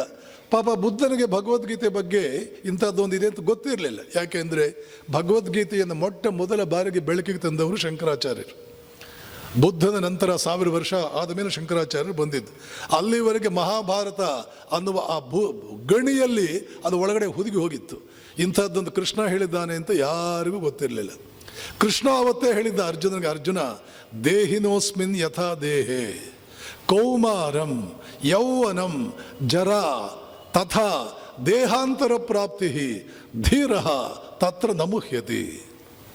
ಗೀತೆಯಲ್ಲಿ ಎದ್ದು ಕಾಣುವ ಶ್ಲೋಕ. ಹೇಗೆ ಮಗು ಹುಟ್ಟುತ್ತದೆ, ಜಾಯತೆ, ಬೆಳೆಯುತ್ತದೆ, ವರ್ಧತೆ. ಒಂದು ಶರೀರ ಅಂತಂದ್ಮೇಲೆ ಅದು ಹುಟ್ಟುತ್ತದೆ, ಬೆಳೆಯುತ್ತದೆ. ಕೌಮಾರಂ, ಕೌಮಾರ್ಯ ಬರುತ್ತದೆ, ಬಾಲ್ಯ ಬರುತ್ತದೆ, ಯೌವನ ಬರುತ್ತದೆ, ಆಮೇಲೆ ಇನ್ನಷ್ಟು ಬೆಳೆಯುತ್ತದೆ, ಆಮೇಲೆ ಇನ್ನಷ್ಟು ಬೆಳೆಯುತ್ತದೆ, ಒಂದಿನ ಬಿದ್ದು ಹೋಗುತ್ತದೆ, ಮುಂದಿನ ಶರೀರಕ್ಕೆ ಹೋಗುತ್ತದೆ. ಹುಟ್ಟಿದಾಗ ಅತ್ತೆಯ, ಶರೀರ ಬೆಳೀತಾ ಇದ್ದಾಗ ಅತ್ತೆಯ, ಕೌಮಾರ್ಯ ಬಂದಾಗ ನೀನು ಕಣ್ಣೀರು ಹಾಕಿದೀಯಾ? ಬಾಲ್ಯಾವಸ್ಥೆ ಬಾಲಕನಾಗಿದ್ದಾಗ ಕಣ್ಣೀರು ಹಾಕಿದೀಯಾ? ಯೌವನ ಬಂದಾಗ ಕಣ್ಣೀರು ಹಾಕಿದೀಯಾ? ಪ್ರೌಢಾವಸ್ಥೆ ಬಂದಾಗ ಕಣ್ಣೀರು ಹಾಕಿದೀಯಾ? ಮುದಿತನ ಬಂದಾಗ ಕಣ್ಣೀರು ಹಾಕಿದೀಯಾ? ಈಗ ಸಾಯೋವಾಗ ಯಾಕೆ ಕಣ್ಣೀರು ಹಾಕ್ತೀಯಾ? 7 ಹಂತಗಳಲ್ಲಿ ನೀನು ಕಣ್ಣೀರು ಬರಲಿಲ್ಲ. ಒಂದು ಬೇರೆ ಬೇರೆ ಹಂತ. ಕೆಲವು ಸಲ ಕೌಮಾರ್ಯದಿಂದ ಬಾಲ್ಯಕ್ಕೆ ಬಂದಾಗ ಗುರ್ತು ಸಿಗಲ್ಲ ಮಕ್ಕಳು, ಅಷ್ಟು ಬದಲಾವಣೆ. ಬಾಲ್ಯದಿಂದ ಯೌವನಾವಸ್ಥೆಗೆ ಬಂದರೆ ಗುರ್ತೇ ಸಿಗಲ್ಲ, ಅಷ್ಟು ಬದಲಾವಣೆ. ಈ ಯಾವ ಬದಲಾವಣೆಗೂ ಕಣ್ಣೀರು ಹಾಕಿದವನು ಕೊನೆಗೆ ಶರೀರವನ್ನು ಬಿಟ್ಟಾಗ ಯಾಕೆ ಕಣ್ಣೀರು ಹಾಕ್ತೀಯಾ? ಬುದ್ಧ ಹೇಳಿದಂತಹ ಯಾರು ಸಾಯದ ಮನೆಯಿಂದ ನೀನು ಸಾಸಿವೆ ತಗೊಂಡು ಬಾ ಅಂತ ಹೇಳಿದ ಮಾತು, ಕೃಷ್ಣ ಇಲ್ಲಿ ಅರ್ಜುನ ಹೇಳಿರೋ ಮಾತು ಒಂದೇ ಥರ ಇದೆ. ಇದರ ಅರ್ಥವೇನು? ನಾವು ದುಃಖಿಸಲೇಬಾರದಂತಹ ಕೆಲವು ವಿಚಾರಗಳಿವೆ. ಯಾವ ಕಾರಣಕ್ಕೂ ದುಃಖ ಪಡಬಾರದು, ಅದು ಸಮಸ್ಯೆ ಆಗಿರೋದು. ಈ ಪ್ರಾಣ ಯಾಕೆ ಹೋಯಿತು, ಈ ಮಗುವಿಗೆ ಹೀಗೆ ಯಾಕಾಯಿತು, ಇಂಥ ಸಂದರ್ಭ ಯಾಕೆ ಬಂತು, ಪತಿಯ ಮರಣ, ಪತ್ನಿಯ ಮರಣ, ಅಥವಾ ಮತ್ತೇನೋ, ಮಹಾಶ್ರೀಮಂತನಾಗಿದ್ದವನು ಬಡವನಾಗಿದ್ದು, ಬಡವನಾಗಿದ್ದು ಇನ್ನೇನೋ ಆಗಿದ್ದು, ಮತ್ತೇನೇನೋ ಆಗೋಗಿದ್ದು, ಇನ್ನು ಏನೇನು ಯಾವುದ್ಯಾವುದಕ್ಕೂ ನಾವು ದುಃಖಿತರಾಗ್ತೀವಲ್ಲ, ಇದರಲ್ಲಿ 99% ನಾವು ದುಃಖ ಪಡಬೇಕಾದ ಸಂದರ್ಭ ಇಲ್ಲ. ಆದರೂ ದುಃಖ ಪಡ್ತೀವಿ. ಅಜ್ಞಾನ ಕಾರಣವಾಗಿದೆಯೇ ಹೊರತು ಅಶೋಚ್ಯ ನನ್ನವ ಶೋಚಸ್ತ್ವಂ. ಎಲ್ಲಿ ಶೋಕಿಸಬಾರದೋ ಅಲ್ಲಿ ಶೋಕ ಪಡ್ತಾ ಇದೆಯಲ್ಲ ಅರ್ಜುನ. ಪ್ರಾರಂಭವಾಗುವುದೇ ಭಗವದ್ಗೀತೆ, ಪ್ರಾರಂಭವಾಗುವುದೇ ಅಶೋಚ್ಯ ನನ್ನವ ಶೋಚಸ್ತ್ವಂ ಪ್ರಜ್ಞಾವಾದಾಂಶ ಭಾಷಸೆ. ಮಹಾಪಂಡಿತನಂತೆ ಮಾತಾಡ್ತಾ ಇದೀಯಾ? ಯಾರಿಗಾಗಿ ಶೋಕಿಸಬಾರದೋ, ಯಾವುದಕ್ಕಾಗಿ ಶೋಕಿಸಬಾರದೋ ಅದಕ್ಕೆ ನೀನು ಶೋಕಿಸ್ತಾ ಇದ್ದೀಯಾ? ಒಂದನ್ನು ನಾವು ಅರ್ಥ ಮಾಡಿಕೊಂಡ್ರೆ ನೆನಪಿಟ್ಕೊಳ್ಳಿ, ಆರೋಗ್ಯಕ್ಕೆ ಶ್ರೀಮಂತಿಕೆ ಕಾರಣವಾಗುವುದಿಲ್ಲ. ಆರೋಗ್ಯಕ್ಕೆ ಕಾರಣವಾಗುವುದು ಮನಸ್ಸಿನ ತೃಪ್ತಿ, ಸಾರ್ಥಕ ಭಾವ. ಹೊಟ್ಟೆಗಿಲ್ಲ ಅಂತ ಹೇಳಿ ಕಳ್ಳತನ ಮಾಡಬೇಕಾಗಿಲ್ಲ. ಬಡತನ ಅನ್ನೋದೊಂದು ಸಮಸ್ಯೆ ಇದೆ. ದುಡಿಯಿರಿ, ಚೆನ್ನಾಗಿ ದುಡಿಯಿರಿ, ದುಡಿದುದರಲ್ಲಿ ತೃಪ್ತಿ ಪಟ್ಕೊಳ್ಳಿ. ಈಗಂತೂ ಈ ದೇಶಕ್ಕೆ ಬಡತನ ಅನ್ನುವಂಥದ್ದು ಸಮಸ್ಯೆ ಅಲ್ಲ. ದುಡಿಯಬಲ್ಲವರು ಹೊಟ್ಟೆ ತುಂಬ ಊಟ ಮಾಡ್ಬೋದು, ಬಟ್ಟೆ ಹಾಕ್ಕೋಬಹುದು, ಒಂದು ಸಣ್ಣ ಸೂರು ಕೂಡ ಇಟ್ಕೋಬಹುದು. ಈ 3 ಇದ್ದರೆ ಬೇರೆ ಎಲ್ಲವೂ ಕೂಡ ಮನುಷ್ಯನೇ ನಿನ್ನ ಪ್ರಯತ್ನದಿಂದ ಸಾಧ್ಯವಾಗದೇ ಇರತಕ್ಕಂಥದ್ದು ಈ ಜಗತ್ತಿನಲ್ಲಿ ಯಾವುದೂ ಇಲ್ಲ. ಈ ಸೂಕ್ಷ್ಮವನ್ನು ಕೂಡ ರಾಮಾಯಣದ ಕಾಲದಲ್ಲೇ ಯೋಗ ವಾಸಿಷ್ಠದಲ್ಲಿ ಶ್ರೀರಾಮನಿಗೆ ವಸಿಷ್ಠ ಮಹರ್ಷಿಗಳು ಸ್ಪಷ್ಟವಾಗಿ ಹೇಳ್ತಾರೆ. ಏನಂತ ಹೇಳ್ತಾರೆ? ಇದನ್ನೇ ಪ್ಯಾಸ್ಕಲ್ ಅನ್ನುವ ಪಾಶ್ಚಾತ್ಯ ಚಿಂತಕ ಇನ್ನೊಂದು ರೀತಿಯಲ್ಲಿ ಇಂಗ್ಲೀಷಲ್ಲಿ ಹೇಳ್ತಾನೆ. ಯೋಗ ವಾಸಿಷ್ಠದಲ್ಲಿ ವಸಿಷ್ಠ ಮಹರ್ಷಿಗಳು ಹೇಳ್ತಾರೆ, ರಾಮ, ಪುರುಷ ಪ್ರಯತ್ನದಿಂದ ಪಡೆದುಕೊಳ್ಳುವುದಕ್ಕೆ ಯಾವ ವಸ್ತು ಸಿಗಲಾರದೋ ಪುರುಷ ಪ್ರಯತ್ನದಿಂದ ಪಡೆದುಕೊಳ್ಳುವುದಕ್ಕೆ ಸಾಧ್ಯವಿಲ್ಲದೆ ಇರತಕ್ಕಂಥ ವಸ್ತುವನ್ನು ಈ ಸೃಷ್ಟಿಯಲ್ಲೇ ಸೃಷ್ಟಿಸಬೇಡ ಅಂತ ಸೃಷ್ಟಿಕರ್ತನಿಗೆ ಆಜ್ಞೆಯಾಗಿದೆ ಪರಮಾತ್ಮನಿಂದ. ಯಾವ ವಸ್ತು ಮನುಷ್ಯನ ಪ್ರಯತ್ನಕ್ಕೆ ಸಿಗುವುದಿಲ್ಲ ಅದನ್ನು ಸೃಷ್ಟಿಸಲೇಬೇಡ ನೀನು ಅಂತ ಬ್ರಹ್ಮನಿಗೆ ಆಜ್ಞೆಯಾಗಿದೆ. ಇದರ ಅರ್ಥ ಏನು? ಪುರುಷನ ಪ್ರಯತ್ನಕ್ಕೆ ಯಾವ ವಸ್ತುವು ಇಟ್ಕೋತದೆ, ಏನು ಬೇಕಾದರೂ ಸಿಗುತ್ತದೆ, ಯಾವುದು ಬೇಕಾದರೂ ಸಿಗುತ್ತದೆ. ತಪಸ್ಸು ಪುರುಷ ಪ್ರಯತ್ನ ಅಂದರೆ ಏನು? ಆವಾಗಲೇ ಕೃಷ್ಣ ಹೇಳಿದ್ನಲ್ಲ ತಪಸ್ಸು. ಅದನ್ನು ವಿವೇಕಾನಂದರು ಯಾವ ರೀತಿಯಲ್ಲಿ ಹೇಳಿದ್ದಾರೆ ಅನ್ನೋದು ಹೇಳ್ತೇನೆ. ತಪಸ್ಸು ಅದು ಇನ್ನೂ ಚೆನ್ನಾಗಿ ಅರ್ಥವಾಗುತ್ತೆ ನಿಮಗೆ. ತಪಸ್ಸು ಅಂದರೆ ಏನು? ಸ್ವಾಮಿ ವಿವೇಕಾನಂದರು ಹೇಳ್ತಾರೆ, ಟೇಕಪ್ ಒನ್ ಐಡಿಯಾ. ಒಂದು ಐಡಿಯಾ ತಗೋ, ಒಂದು ವಿಚಾರಕ್ಕೆ ನಿನ್ನ ಗಮನವನ್ನು ಕೊಡು. ವಿದ್ಯಾರ್ಥಿ ವಿದ್ಯಾಭ್ಯಾಸಕ್ಕೆ, ಶ್ರೀಮಂತನಾಗಬೇಕು ಅನ್ನೋನು ಹಣಕ್ಕೆ, ಇನ್ನೇನೋ ವೈದ್ಯನಾಗಬೇಕಾದವನು ಅವರವರ ಕ್ಷೇತ್ರಕ್ಕೆ ಅನುಸಾರವಾಗಿ ಒಂದು ಗುರಿ ಇದೆಯಲ್ಲ ಅದನ್ನು ತಗೋ, ತಲೆಗೆ ತಗೋ. Take-up one idea, think of it. ಯೋಚನೆ ಮಾಡೋದ್ರ ಬಗ್ಗೆ, ಕೇಳಿಸ್ಕೋ, ಅದರ ಬಗ್ಗೆ ಮನನ ಮಾಡು, ಅದನ್ನೇ ಮನನ ಮಾಡು. Think of it, dream of it. ಕನಸು ಕಾಣ್ತಾ ಇರೋ. ಕೆಲವು ದಿನಗಳಾದ ಮೇಲೆ, ನಾನು ಗುರಿ ಮುಟ್ಟಿದ ಮೇಲೆ ಹೀಗೆಲ್ಲ ನನಗೇನೇನೋ ಸಿಗುತ್ತದೆ, ಮಾನ್ಯತೆ, ಗಣ್ಯನಾಗ್ತೇನೆ, ಎಷ್ಟು ಪ್ರಸಿದ್ಧನಾಗ್ತೇನೆ, ನಾನೊಬ್ಬ ದೊಡ್ಡ ರೀತಿಯಲ್ಲಿ ಸೆಲೆಬ್ರಿಟಿ ಆಗ್ತೇನೆ, ರೋಲ್ ಮಾಡೆಲ್ ಆಗ್ತೇನೆ, ದೊಡ್ಡವರೆಲ್ಲ ನನಗೆ ಶ್ಲಾಘನೆ ಮಾಡ್ತಾರೆ. Dream of it. ಅದೇ self motivation. Dream of it. Let every cell in your body be full of that one idea. ಶರೀರದ ಒಂದೊಂದು ಜೀವಕೋಶವು ಅದೇ ಭಾವನೆಯಿಂದ ತುಂಬಿರಲಿ. Let every nerve in your being simply pulsate with that one idea. ಒಂದೊಂದು ನರ ತಂತುವು ಕೂಡ ಅದೇ ವಿಚಾರಕ್ಕೆ ಸ್ಪಂದಿಸ್ತಾ ಇರಲಿ. Leave all other things alone. ಬೇರೆಲ್ಲವನ್ನೂ ಮರೆತು ಬಿಡು, ಬಿಟ್ಬಿಡು, ಪಕ್ಕಕ್ಕೆ ಇಟ್ಬಿಡು. Leave all other things alone. This is the secret of success. ಇದು ಪ್ರಯತ್ನ. ಪುರುಷ ಪ್ರಯತ್ನಕ್ಕೆ ಅಸಾಧ್ಯವಾಗಿರ್ತಕ್ಕಂಥದ್ದು ಯಾವುದೂ ಇಲ್ಲ. ಹಾಗಾದರೆ ಮನುಷ್ಯನಾದವನೇ, ನಿನ್ನ ದುಃಖಕ್ಕೆ ಕಾರಣವೇನು? ನಿನ್ನ ಕೊರತೆಗಳಿಗೆ ಕಾರಣವೇನು? ನೀನು ಒದ್ದಾಡ್ತಾ ಇರೋದಕ್ಕೆ ಕಾರಣವೇನು? ಯಾವುದರಿಂದ ಸಿದ್ಧಿಯಾಗುತ್ತದೆ? ತಪಸ್ಸಿನಿಂದ ಸಿದ್ಧಿಯಾಗುತ್ತದೆ. ತಪಸ್ಸು ಅಂತಂದರೆ ಏನು? ಇದು ತಿಳ್ಕೋ. ತಪಸ್ಸು ಅಂದರೆ ಮಾಡುವುದಕ್ಕೆ ಪ್ರಾರಂಭ ಮಾಡು. ಯೋಗ್ಯ ಗುರುವಿನ ಮಾರ್ಗದರ್ಶನದಲ್ಲಿ ತಪಸ್ಸನ್ನು ಮಾಡ್ತಾ ಬಾ. ನೀನು ಬಯಸಿದ್ದು ನಿನಗೆ ಸಿಗುತ್ತದೆ. ಮೂಲಭೂತವಾಗಿ ಮನುಷ್ಯನಿಗೆ ಏನು ಬೇಕೋ ಅದು ಸಿಗುತ್ತದೆ. ಧರ್ಮ ಮಾರ್ಗದಿಂದ ಏನು ಬೇಕಾದರೂ ಪಡೆದುಕೊಳ್ಳೋದಕ್ಕೆ ಸಾಧ್ಯವಾಗುತ್ತದೆ. ಆರೋಗ್ಯಕ್ಕೆ ಶ್ರೀಮಂತವಾದ ಆಹಾರ ಬೇಕಾಗಿಲ್ಲ. ಬಿಜಾಪುರದಲ್ಲಿ ನನಗೆ ಒಬ್ಬರು ಸ್ವಾತಂತ್ರ್ಯ ಹೋರಾಟಗಾರರು ಪರಿಚಯ ಇತ್ತು. 94 ವರ್ಷ ಅವರಿಗೆ. ಶಂಕರ್ರಾವ್ ದೇಶಪಾಂಡೆ ಅವರು 94ನೇ ವಯಸ್ಸಿನಲ್ಲಿ ಅಡಿಕೆ ಹಲ್ಲಿನಲ್ಲಿ ಕತ್ತರಿಸ್ತಿದ್ರು, ಸೂಜಿಗೆ ದಾರ ಹಾಕ್ತಿದ್ರು. ಶಂಕರ್ರಾವ್, ಏನು ನಿಮ್ಮ ಆರೋಗ್ಯ? 94ನೇ ವಯಸ್ಸು, ನಿಮಗೆ ಬೆನ್ನು ಬಗ್ಗಿಲ್ಲ, ಇಷ್ಟು ಆರೋಗ್ಯ, ನಿಮ್ಮ ಫುಡ್ ಹೇಗಿರುತ್ತೆ? ಸ್ವಾಮೀಜಿ, ಫುಡ್ ಏನು ಮಾಡುತ್ತೆ? ಅವ್ರು ಅಂದಿದ್ದು, ಫುಡ್ ಏನು ಮಾಡುತ್ತೆ? ಸ್ವಲ್ಪ ಹೇಳಿ, ಸೀಕ್ರೆಟ್ ಹೇಳಿ ನನಗೆ. ನಾನು ಸ್ವಾತಂತ್ರ್ಯ ಹೋರಾಟಗಾರ. ಸುಭಾಷ್ ಚಂದ್ರ ಬೋಸ್ರ ರೂಮ್ ಪಕ್ಕದಲ್ಲೇ ಜೈಲಿನಲ್ಲಿ ನನ್ನ ರೂಮ್. ನಾವು ಬಿಜಾಪುರದ ಮಂದಿ ಸ್ವಾಮೀಜಿ, 10 ಸಲ ಚಾ ಕುಡಿಬೇಕು ನಾವು. ಜೈಲಿನಲ್ಲಿ ನಮಗೆಲ್ಲ 10 ಸಲ ಚಹಾ ತಂದು ಕೊಡ್ತಾರೆ. ಸುಭಾಷ್ ಚಂದ್ರ ಬೋಸ್ ಒಂದು ರೀತಿ VIP. ಅವರಿಗೆ 4-6 ಸಲ ಚಹಾ ತಂದು ಕೊಡೋರು. ಅವರು ಕುಡಿತಿರ್ಲಿಲ್ಲ, ಆದರೆ ಅವ್ರು ಬೇಡ ಅಂತಿರಲಿಲ್ಲ. ಅವರು ಅದನ್ನು ತಗೊಂಡು ನನ್ನ ರೂಮಿಗೆ ಕಳಿಸೋರು. ಅದು ಎಷ್ಟು ಏಟು ತಿಂದಿದ್ದೀನೋ, ಈ ಬೆನ್ನು ಮುರಿದೋಗಿದೆ. ಪೊಲೀಸ್ನವ್ರು ಲಾಠಿ ಪೆಟ್ಟಿನಲ್ಲಿ ಬೆನ್ನು ಮುರಿದೋಗಿದೆ. ನಾವು 250 ಎಕರೆ ಜಮೀನ್ದಾರರು. ಇಂಗ್ಲೀಷ್ನವರು ಅದರಲ್ಲಿ ಒಂದು 200 ಎಕರೆ ಕಿತ್ಕೊಂಡ್ರು ನಮ್ಮದು.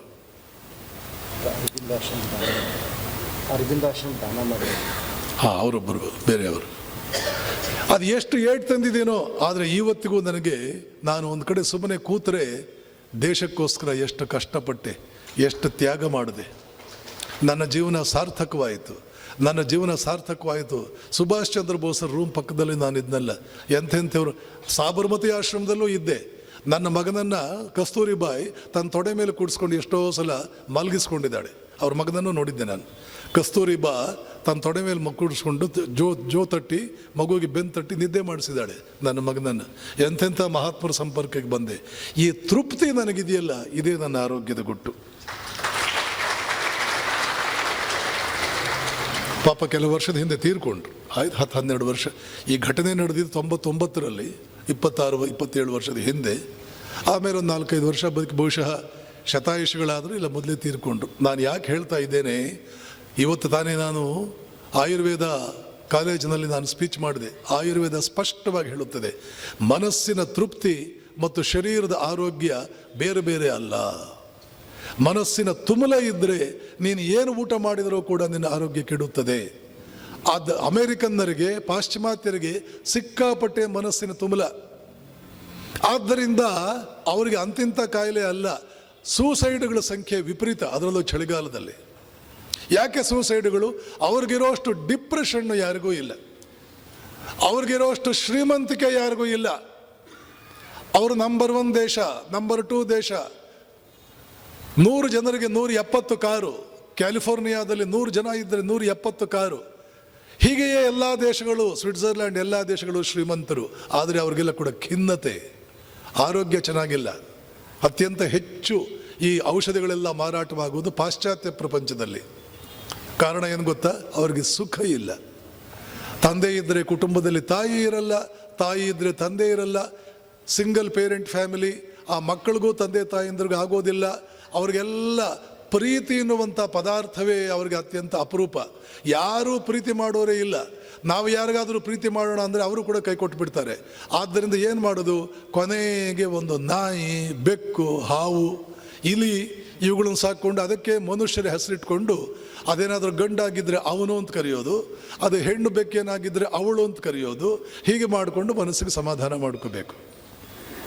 ಇದು ಎಂತಹ ಶ್ರೀಮಂತಿಕೆ! ಆದ್ದರಿಂದ ನೆನಪಿಟ್ಕೋಬೇಕು, ಈ ಭಗವದ್ಗೀತೆ ರಾಮಕೃಷ್ಣರ ಜೀವನ, ಬುದ್ಧ ಸಮಸ್ಯೆಗಳಿಗೆ ಕಂಡುಕೊಂಡಂಥ ಪರಿಹಾರ, ಇದೆಲ್ಲ ಎಲ್ಲಿ ಸಿಗುತ್ತೆ ಸರಿಯಾದ ಪರಿಹಾರಗಳು ಅಂದರೆ ಸಮ್ಯಕ್ ಜ್ಞಾನ. ಜೀವನ ಅಂದರೆ ಏನು, ಫಸ್ಟ್ ಪ್ರಯಾರಿಟಿ ಯಾವುದಕ್ಕೆ, ಮೊದಲನೇ ಆದ್ಯತೆ ಯಾವುದಕ್ಕೆ, ಎರಡನೇ ಆದ್ಯತೆ ಯಾವುದಕ್ಕೆ, ಆದ್ಯತೆಯೇ ಇಲ್ಲ, ಬಂದರೆ ಬರಲೇ ಇಲ್ಲ ಅಂದರೆ ಹೋಗಲಿ, ಇದು ಯಾವುದಕ್ಕೆ? ಈ ಜ್ಞಾನ ಬದುಕು ಅಂದರೆ ಏನು? ಬದುಕಲು ಕಲಿಯಿರಿ. ಯಾವ ಹಂತದಲ್ಲಿ ಹೇಗೆ ಬದುಕಬೇಕು, ಯಾವ ಹಂತದಲ್ಲಿ ಯಾವುದಕ್ಕೆ ಆಸೆ ಪಡಬೇಕು, ಯಾವುದನ್ನು ಪಡ್ಕೊಳ್ಳೇಬೇಕು, ಯಾವುದಕ್ಕೆ ಕಡೆ ಮುಖಾನೂ ತಿರುಗಿಸಿ ನೋಡಬಾರದು. ಈ ಜ್ಞಾನ ಇದೆಯಲ್ಲ, ಇದೇ ಜಗತ್ತಿಗೆ ಬೇಕಾಗಿರ್ತಕ್ಕಂಥದ್ದು. ಒಂದು ರೀತಿಯಲ್ಲಿ ಹೇಳಬೇಕು ಅಂದರೆ ಇದೇ ಧರ್ಮದ ಮೊದಲ ಪಾಠಗಳೇ ಇವು. ಭಗವದ್ಗೀತೆಯ ಮೊದಲನೇ ಪಾಠ, ರಕ್ತ ಸಂಬಂಧಿಕರಲ್ಲ ನಮ್ಮ ಸಂಬಂಧಿಕರು, ಸಜ್ಜನರು ಯಾರಿದ್ದಾರೆ ಅವ್ರ ಜೊತೆ ಸಂಬಂಧ ಬೆಳೆಸ್ಕೋ, ಅವರು ನಮ್ಮ ಸಂಬಂಧಿಕರಾಗಬೇಕಿದೆ. ಅರ್ಜುನ, ರಕ್ತ ಸಂಬಂಧಿಕರನ್ನು ನನ್ನವರು ಅಂತ ನೀನು ತಿಳ್ಕೊಂಡಿರೋದೇ ನಿನ್ನ ದುಃಖಕ್ಕೆ ಕಾರಣ. ಅವರಂಥ ದುಷ್ಟರು ಯಾರಿದ್ದಾರೆ, ಯಾಕೆ ಅವರು ನನ್ನ ಸಂಬಂಧಿಕರು ಅಂತ ಅಂದ್ಕೊಳ್ತೀಯ? ಅಂದ್ಕೋಬೇಡ. ನಾನು ಅಂದ್ಕೊಳ್ಳಿಲ್ಲ ಹಾಗೆ. ನನ್ನ ಸೋದರ ಮಾವ ಅಂತ ಎಂದೂ ಅಂದ್ಕೊಳ್ಳಿಲ್ಲ ನಾನು. ಹೋಗಿ ಕೊಂದಾಕ್ಬಿಟ್ಟೆ ಅವನನ್ನು. ಸೋದರತ್ತೆ ಮಗ, ಸೋದರತ್ತೆ ಕಣ್ಣೀರು ಹಾಕಿದ್ಲು. ಕೃಷ್ಣ, ನಿನ್ನ ಕಡೆಯಲ್ಲೇ ಅವನಿಗೆ ಮೃತ್ಯು ಇದೆಯಂತೆ, ಕೊಲ್ಲಬೇಡ ನನ್ನ ಮಗನನ್ನು. ಅತ್ತೆ, ನಿನ್ನ ಮಗನ 100 ಪಾಪಗಳನ್ನು ಕ್ಷಮಿಸ್ತೇನೆ, ಅದಕ್ಕಿಂತಲೂ ಹೆಚ್ಚು ಪಾಪ ಮಾಡಿದ್ರೆ ಕೊಲ್ತೇನೆ. ರಾಜಸೂಯ ಯಾಗದಲ್ಲಿ ಕೃಷ್ಣನನ್ನು ನಿಂದಿಸಿ 100ನೇ ಪಾಪ ಮಾಡಿದ, ಕೊಂದು ಹಾಕ್ದ ಕೃಷ್ಣ. ಅತ್ತೆ ಮಗ ಆದ್ರೇನು, ಯಾರಾದ್ರೆ ಏನು? ಯೋಚನೆ ಮಾಡಿ ಹೇಗಿದೆ ಸನಾತನ ಈ ಭೂಮಿಯ ಸಂಸ್ಕೃತಿ, ಸನಾತನ ಸಂಸ್ಕೃತಿಯ ಪಾಠಗಳು. ಭಗವದ್ಗೀತೆಯ ಮೊದಲನೇ ಪಾಠ ಏನು ಅಂದರೆ ನಿನ್ನ ಬಂಧುಗಳು ಯಾರು, ನಿಜಕ್ಕೂ ನಿನ್ನ ಬಂಧುಗಳು ಯಾರು? ರಕ್ತ ಸಂಬಂಧದಿಂದ ಸಂಬಂಧಿಕರಾಗಬೇಕಾ? ನಡವಳಿಕೆಗಳು, ಸುಸಂಸ್ಕೃತತನ, ಇದರಿಂದ ನಾವು ಸಂಬಂಧಿಕರಾಗಬೇಕಾ? ನಡವಳಿಕೆ ರಾಮಾವತಾರದಲ್ಲಿ ಮಾಡಿದನ್ನೇ ಕೃಷ್ಣಾವತಾರದಲ್ಲಿ ಮಾತಾಡಿದ್ದು.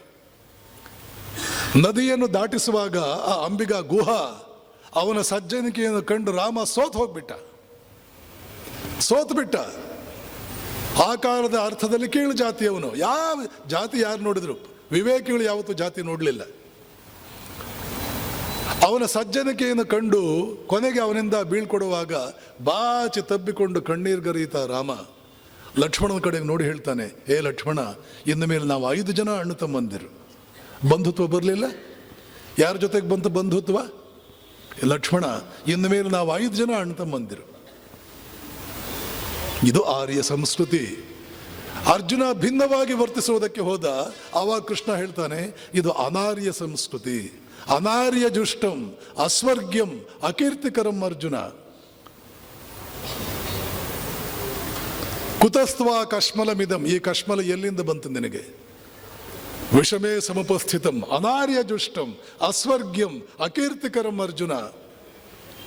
ಜಗತ್ತಿನ ಹಿತವನ್ನು ಸಾಧಿಸುವುದು ಹರೇನ್ ಅಂತ ರಾಮಕೃಷ್ಣ ಹೇಳಿದರೆ, ಜಗತ್ತಿನ ಎಲ್ಲರಿಗೂ ಕೂಡ ಸನ್ಮಾರ್ಗವನ್ನು ತೋರು.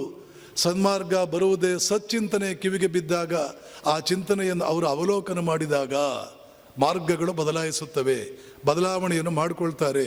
ಓ, ಈ ಮಾರ್ಗವಲ್ಲ ಅಂತ ಅರ್ಥ ಮಾಡಿಕೊಳ್ತಾರೆ. ನರೇನ್, ಜಗತ್ತಿನ ಹಿತವನ್ನು ಸಾಧಿಸು. ಆದ್ದರಿಂದಲೇ ಅವರು ಪ್ರಪಂಚವೆಲ್ಲ ಓಡಾಡಿ ಎಲ್ಲ ಕಡೆ ಉದ್ಧಾರದ ಮಾರ್ಗ ಎಲ್ಲಿದೆ ಅನ್ನೋದನ್ನು ಉಪದೇಶಗಳ ಮೂಲಕ ಪಸರಿಸಿದರು ಅಂತ ಹೇಳ್ತಾ, ಮಿಕ್ಕಿದ್ದನ್ನು ನಾಳೆ ಉಪನ್ಯಾಸದಲ್ಲಿ ನೋಡೋಣ ಅಂತ ಹೇಳಿ ಇವತ್ತಿನ ಉಪನ್ಯಾಸಕ್ಕೆ ಮುಕ್ತಾಯವನ್ನು ಹಾಡ್ತೇನೆ. ಓಂ ತತ್ಸತ್. ಶ್ರೀರಾಮಕೃಷ್ಣಾರ್ಪಣಮಸ್ತು. ಈಗ ಇವತ್ತಿನ ಇಂಗ್ಲೀಷ್ನಲ್ಲಿ ಓದಿ ಮುಗಿಸಿದ್ರು. ಅದು ಮುಗಿಸಿದ್ದಕ್ಕೆ ಇಷ್ಟೊಂದು ನಮಗೆ ಇವತ್ತು ಕನ್ನಡದಲ್ಲಿ ಪುಸ್ತಕಗಳು ಅನುವಾದ ಮಾಡಿಕೊಟ್ಟಿದ್ದಾರೆ.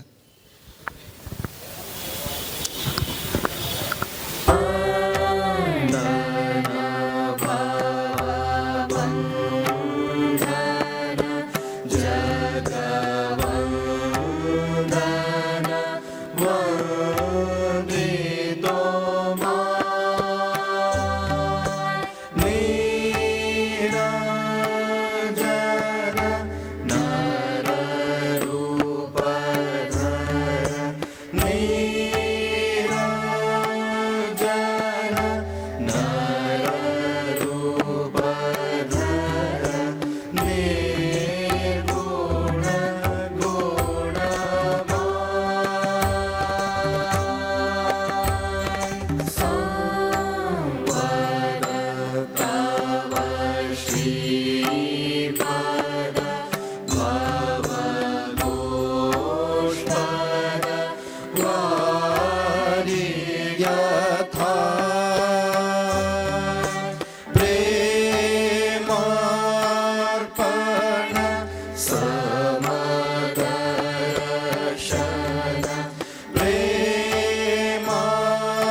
यथा प्रेमार्पण समदर्शन प्रेमार्पण समदर्शन जगजन दुःख नमो नमो प्रभुवाक्यमनातीत नमो नमो प्रभुवाक्यमनातीत मनोवचनैकाधार प्रभु मनोवचनैकाधार ज्योतिर्ज्योतिरुजलहृदिकन्दर ज्योतिर्ज्योतिरुजलहृदिकन्दर तुमि तमोभञ्जनः प्रभु तुमि तमोभञ्जनः निधिलाङ्ग राङ्ग भाङ्ग बाजे अङ्ग सङ्ग मृदङ्ग निधिलाङ्ग राङ्ग भाङ्ग बाजे अङ्ग सङ्ग मृदङ्ग गायचे छंद भगत वृंद आरती तोमा गायचे छंद भगत वृंद आरती तोमा जय जय आरती तोमा हर हर आरती तोमा शिव शिव आरती तोमा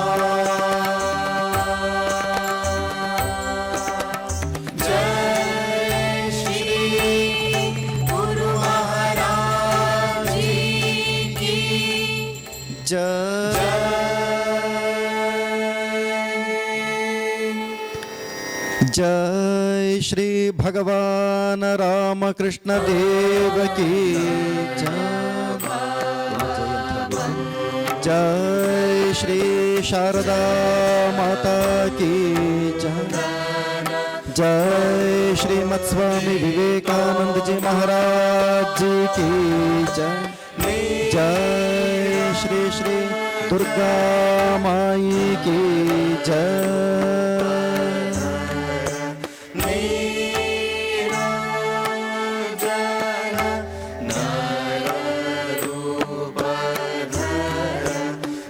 ಇವರು ಪ್ರತಿದಿನ ಕೆಲವು ಪುಸ್ತಕಗಳನ್ನು ರೆಫರೆನ್ಸ್ ಕೊಡ್ತಾರೆ.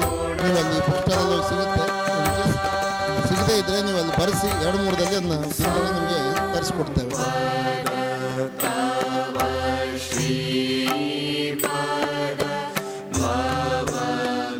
ಭಕ್ತರು ಅಲ್ಲಿ ಹೊರಗಡೆ ಒಂದು ಹುಂಡಿ ಇದೆ, ತಮ್ಮ ಭಕ್ತಾನುಸಾರ ಶಕ್ತಾನುಸಾರ ದಾನ ಮಾಡಬೇಕಂತ ಕೇಳ್ಕೊಳ್ತಾ ಇದ್ದಾರೆ.